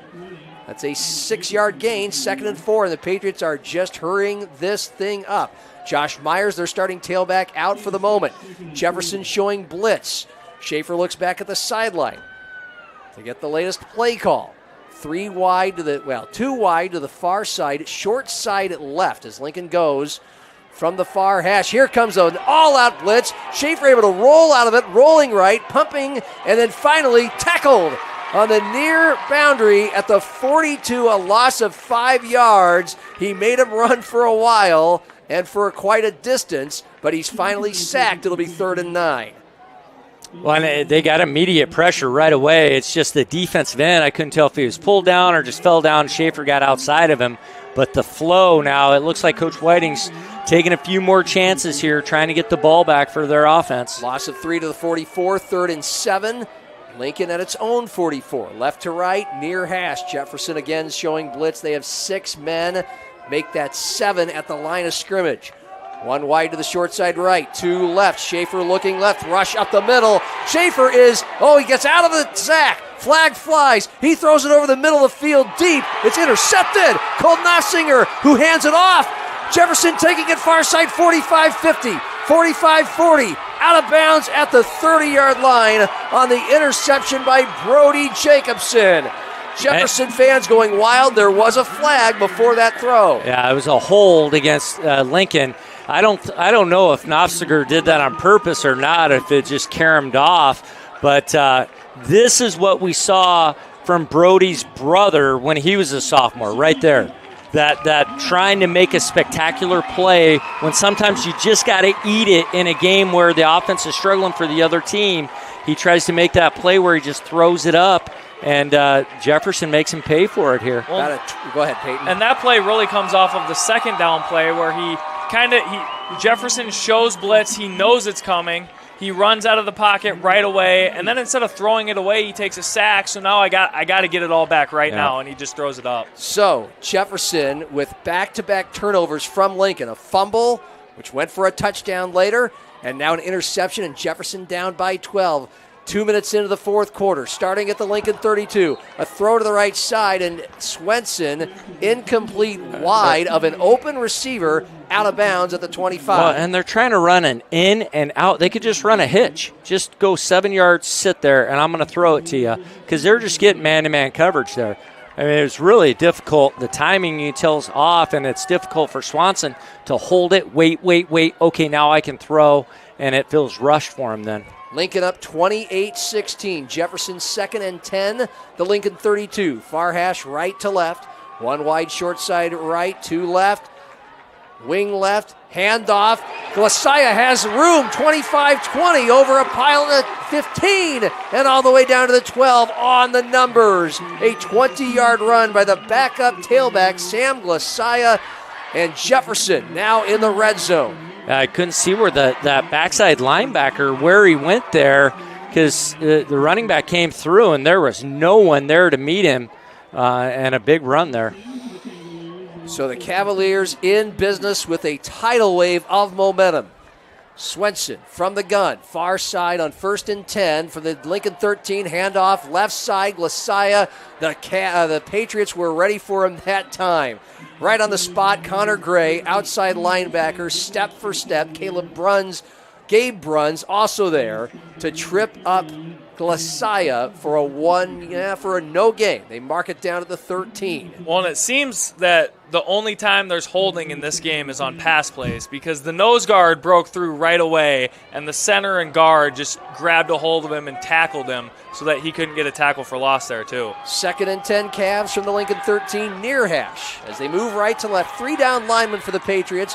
2 wide right, 1 short side left. Swenson, chest high snap, whipping it left, caught by Detler, trying to juke out his defender, and he might have gotten a couple extra yards before going out of bounds at about the 4, a gain of 9. Clock stops. No, it doesn't. Keeps running. Well, and he completed that out route, but if you just throw a hitch, he has a two-way go on what way he can make that corner miss, whereas on an out route, he can only really run out of bounds.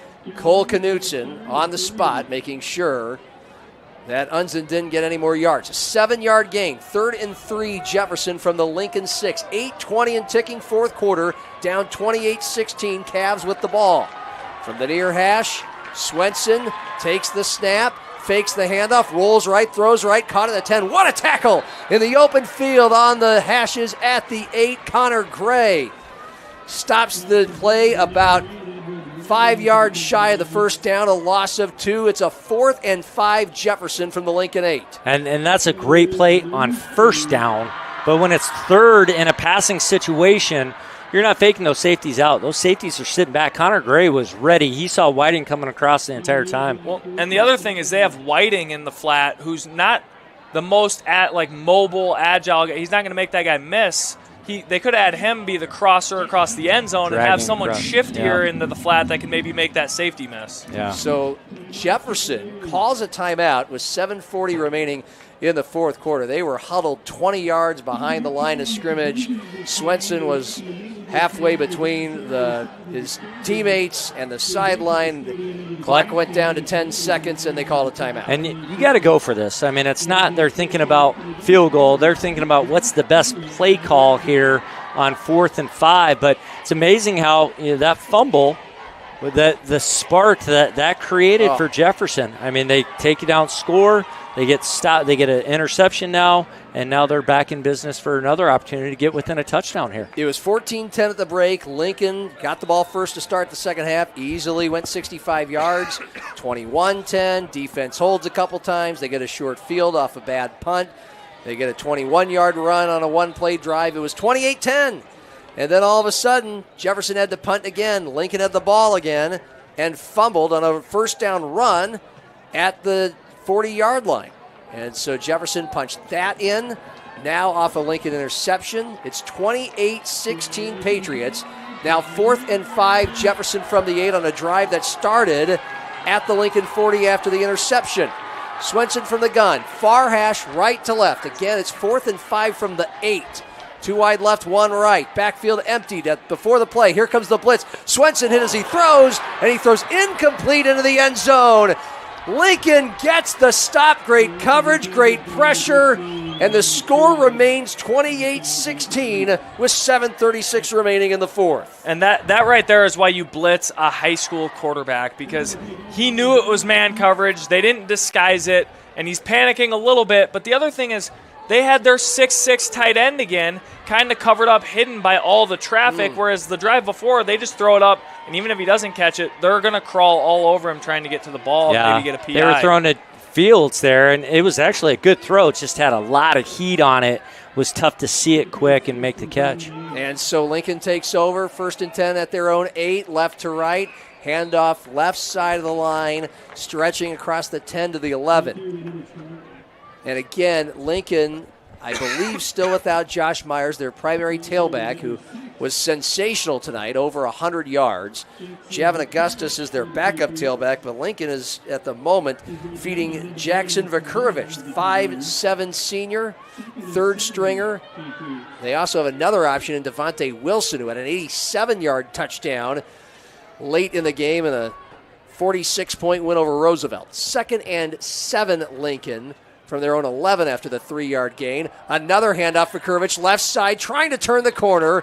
The Cavaliers raced to pin him down at the 13 on the far side. A hard run for 2 yards brings up 3rd and 5. Well, and, that Myers injury could be big for Lincoln offense. I mean, that's a big loss there. They'll have adequate guys, but not to that level of what a playmaker he is. Vakurovich, coming into this game, had 7 carries, 21 yards in Lincoln's first 3 games, and a touchdown in that first game out in Rapid City. Patriots milking clock, which is not what they usually do. We're down to 6:20 and ticking fourth quarter. They're up 12. 3rd and 5, their own 13, left to right. Schaefer, pressure left, runs right now. He throws a bomb down the far sideline. Oh, there's pass interference. And that's a pretty obvious one. On the far side at the Jefferson 48, Luis Acasi racing step for step with Damaris Fields, and Lincoln's going to get a first down out of it. I mean, you don't need to. You don't need to. Just sit inside and see the quarterback. I mean, he's holding him the whole way down the field. That's a tough one. Well, I think that goes back to earlier in the game when Luis Sakai kind of beat him on a little skinny post. So now Fields has it in his head, I cannot give up that inside post. And as soon as Akai tries to break back in, Fields just grabs a hold of him. Yeah. So an INT at midfield. Man, Lincoln was at its own 11-yard line. They were going to probably have to punt. Jefferson could have got good field position. And now, 6 minutes remaining in the game, another handoff to Vikurovic. Lincoln's series started at the 28 on that 15-yard penalty. Vikurovic runs about 1 yard into a wall off the left side. And going back to that goal line play, John, what Peyton was talking about with Whiting, put Whiting out wide and let him throw it up. In basketball, I mean, LeBron's getting the last shot. It's okay if they know he's going to get this one-on-one situation. Now, if they double team, call timeout, change the play. But go ahead and give him the chance because it's the best option for your offense there. Schaefer on 2nd and 10. Lincoln from its own 28, left to right. Far hash takes the shotgun into his waist. He decides to run it through some defenders at the 30, up the 35. Finally, some defensive backs scurry to take him down right around the first down stick at about the 38-yard line on the far numbers. Yeah, and Lincoln's in win the game mode right now where they're trying to get this clock down and hopefully go down and score a touchdown with as little time left as you can. But with Josh Myers out of the game, you need the ball in your best player's hands, and that should mean running Brody Schaefer at this point of the game. Yeah, he's been running okay. Coming into this game, he had 15 carries, 206 yards, 14 yards a carry, 6 rushing touchdowns. 3rd and 1, Lincoln after the 9-yard Schaefer run. Handoff this time. Devontae Wilson breaks free. Far numbers 40, far sideline 50. And he is finally rumbled out of bounds at the 35 of Jefferson. Devontae Wilson, who had an 87-yard score last week, a giant burst of about 25 into Jefferson territory with 4:30 remaining in the game. Lincoln up 12. Yeah, and running Schaefer, I mean, you want to be guarded, but you're right. I mean, he is the most explosive player for him. They actually thought he was going to be starting receiver for them coming into the year, and then he just continued to progress during the summer and earn the starting job. So the Patriots now at the Jefferson 36, first down. Far hash left to right. Open field short side right. Hand off to the right side. That's Wilson. There was nobody out there on the left side. Cole Knopfsinger comes right up to make an easy tackle for no gain. But as Curtis mentioned, I mean, Lincoln just in a mode where they can be handing it off, up 28-16. Clock stops. Okay, now it goes 3:50 and ticking fourth quarter. I wouldn't be surprised to see them run the touchdown run that Schaefer had earlier where they motion the back out and then have kind of a power read out the backside with Schaefer potentially keeping it and no one else there. Well, Jackson Vikurovic back in to play tailback. Wilson races off the field. Bunch set for Lincoln. Extra protection both sides. 2nd and 10, the Jefferson 35. Schaefer keeps it. Left side, trying to run through defenders. Dives ahead with the pile to the 31, a 4-yard gain as the clock now rolls 3:15 and ticking fourth quarter. Lincoln is up by 12. Boy, and Tayden Fessler, nice job. He's pulling there, getting out on the safeties. But you can kind of tell when Lincoln's going to pull with their alignment of their offensive line. That it's kind of a giveaway there, but they're moving people up front there. Both teams with 2 timeouts left. We're inside 3 to go in the fourth quarter. Lincoln up 28-16, 3rd and 7, the Jefferson 32. Schaefer on the keeper left side, and he's got it.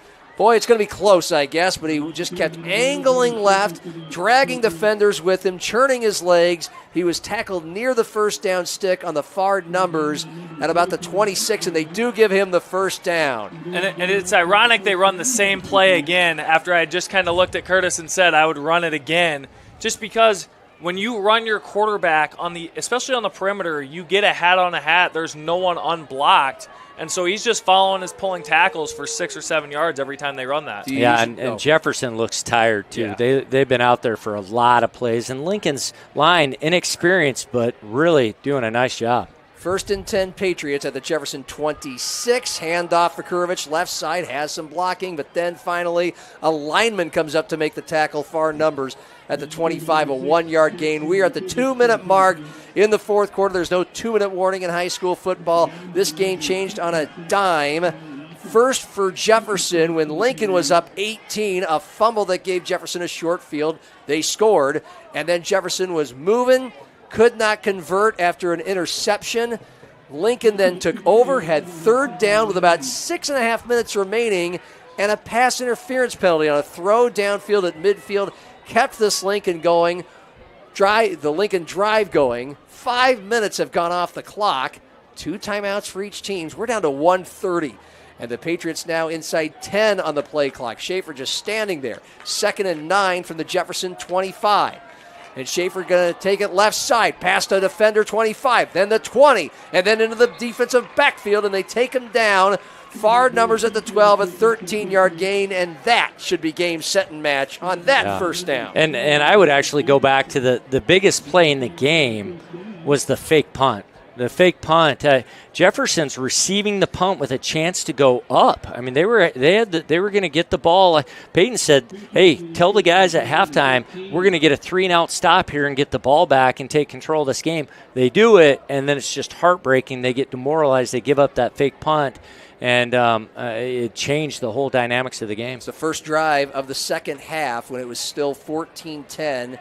Lincoln with that halftime lead. 40 seconds remaining in the game, and Brody Schaefer is just going to take a knee. At some point in the second half, he lost his starting tailback, but the Patriots, they just scored their first 2 drives of the second half, and that is enough to win this game 28-16 as the clock continues to run out and the players shake hands. And I can't believe you're not going to see Jefferson use the last 2 timeouts they have. It's high school football. At any time, he could fumble a snap.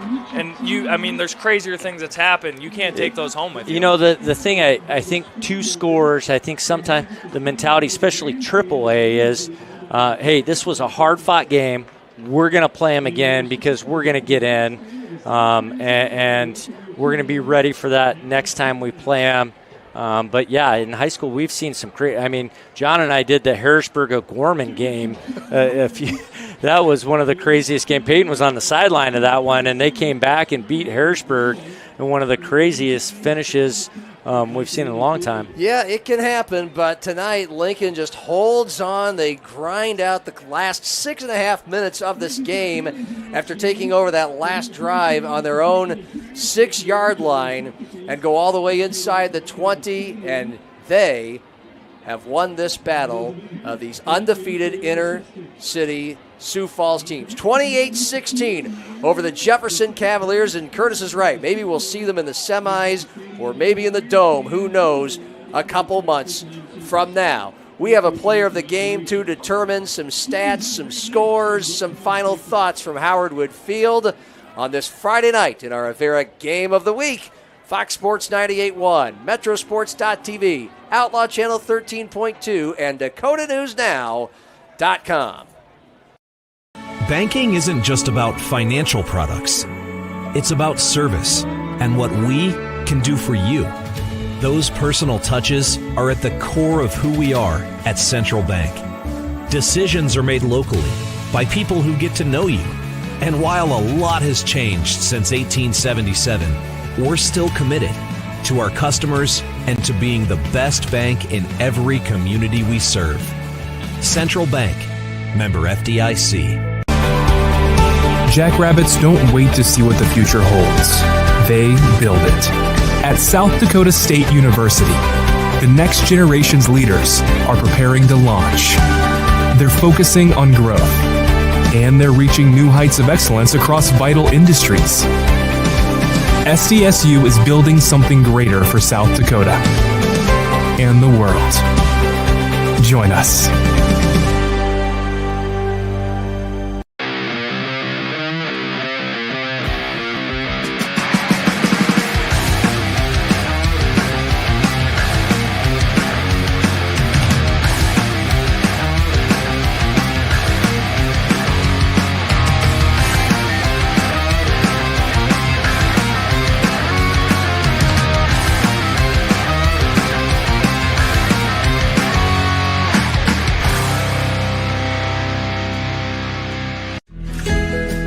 Finding a place to belong is everything.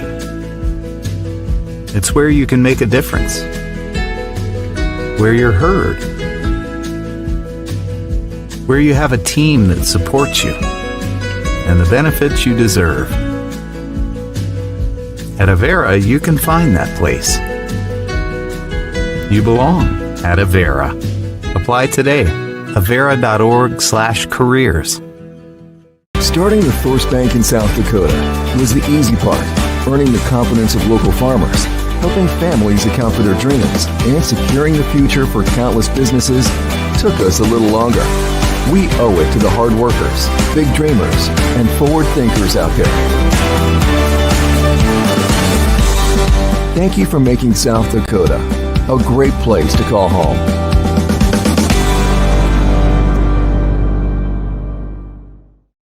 Your time is valuable. You shouldn't have to wait for the weather forecast. That's why the First Alert Weather Team is giving you weather every 5 minutes in every newscast. Every 5 minutes in the morning, every 5 minutes in the evening, And every 5 minutes on the weekends, too. focusing on the weather that affects you. You'll always get the first alert so you can plan ahead. First Alert weather every 5 minutes.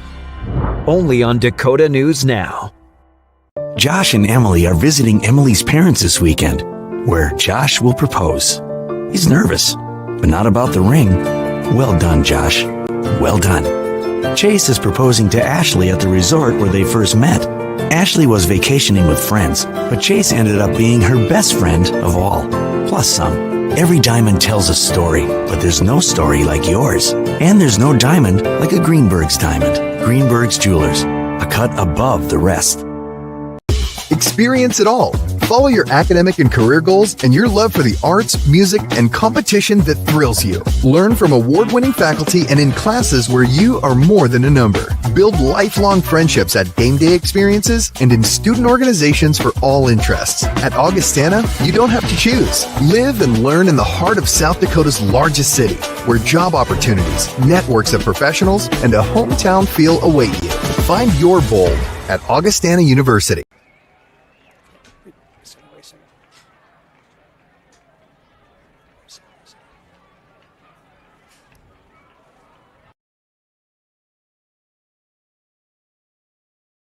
Number 2, Lincoln holds off number 4, Jefferson, 28-16. Not only a battle of undefeateds, but really the first true test for both of these squads tonight in a potential playoff preview. The Patriots led 14-10 at the half, scored on their first 2 drives of the second half, one of them just a 21-yard run by their quarterback, Brody Schaefer.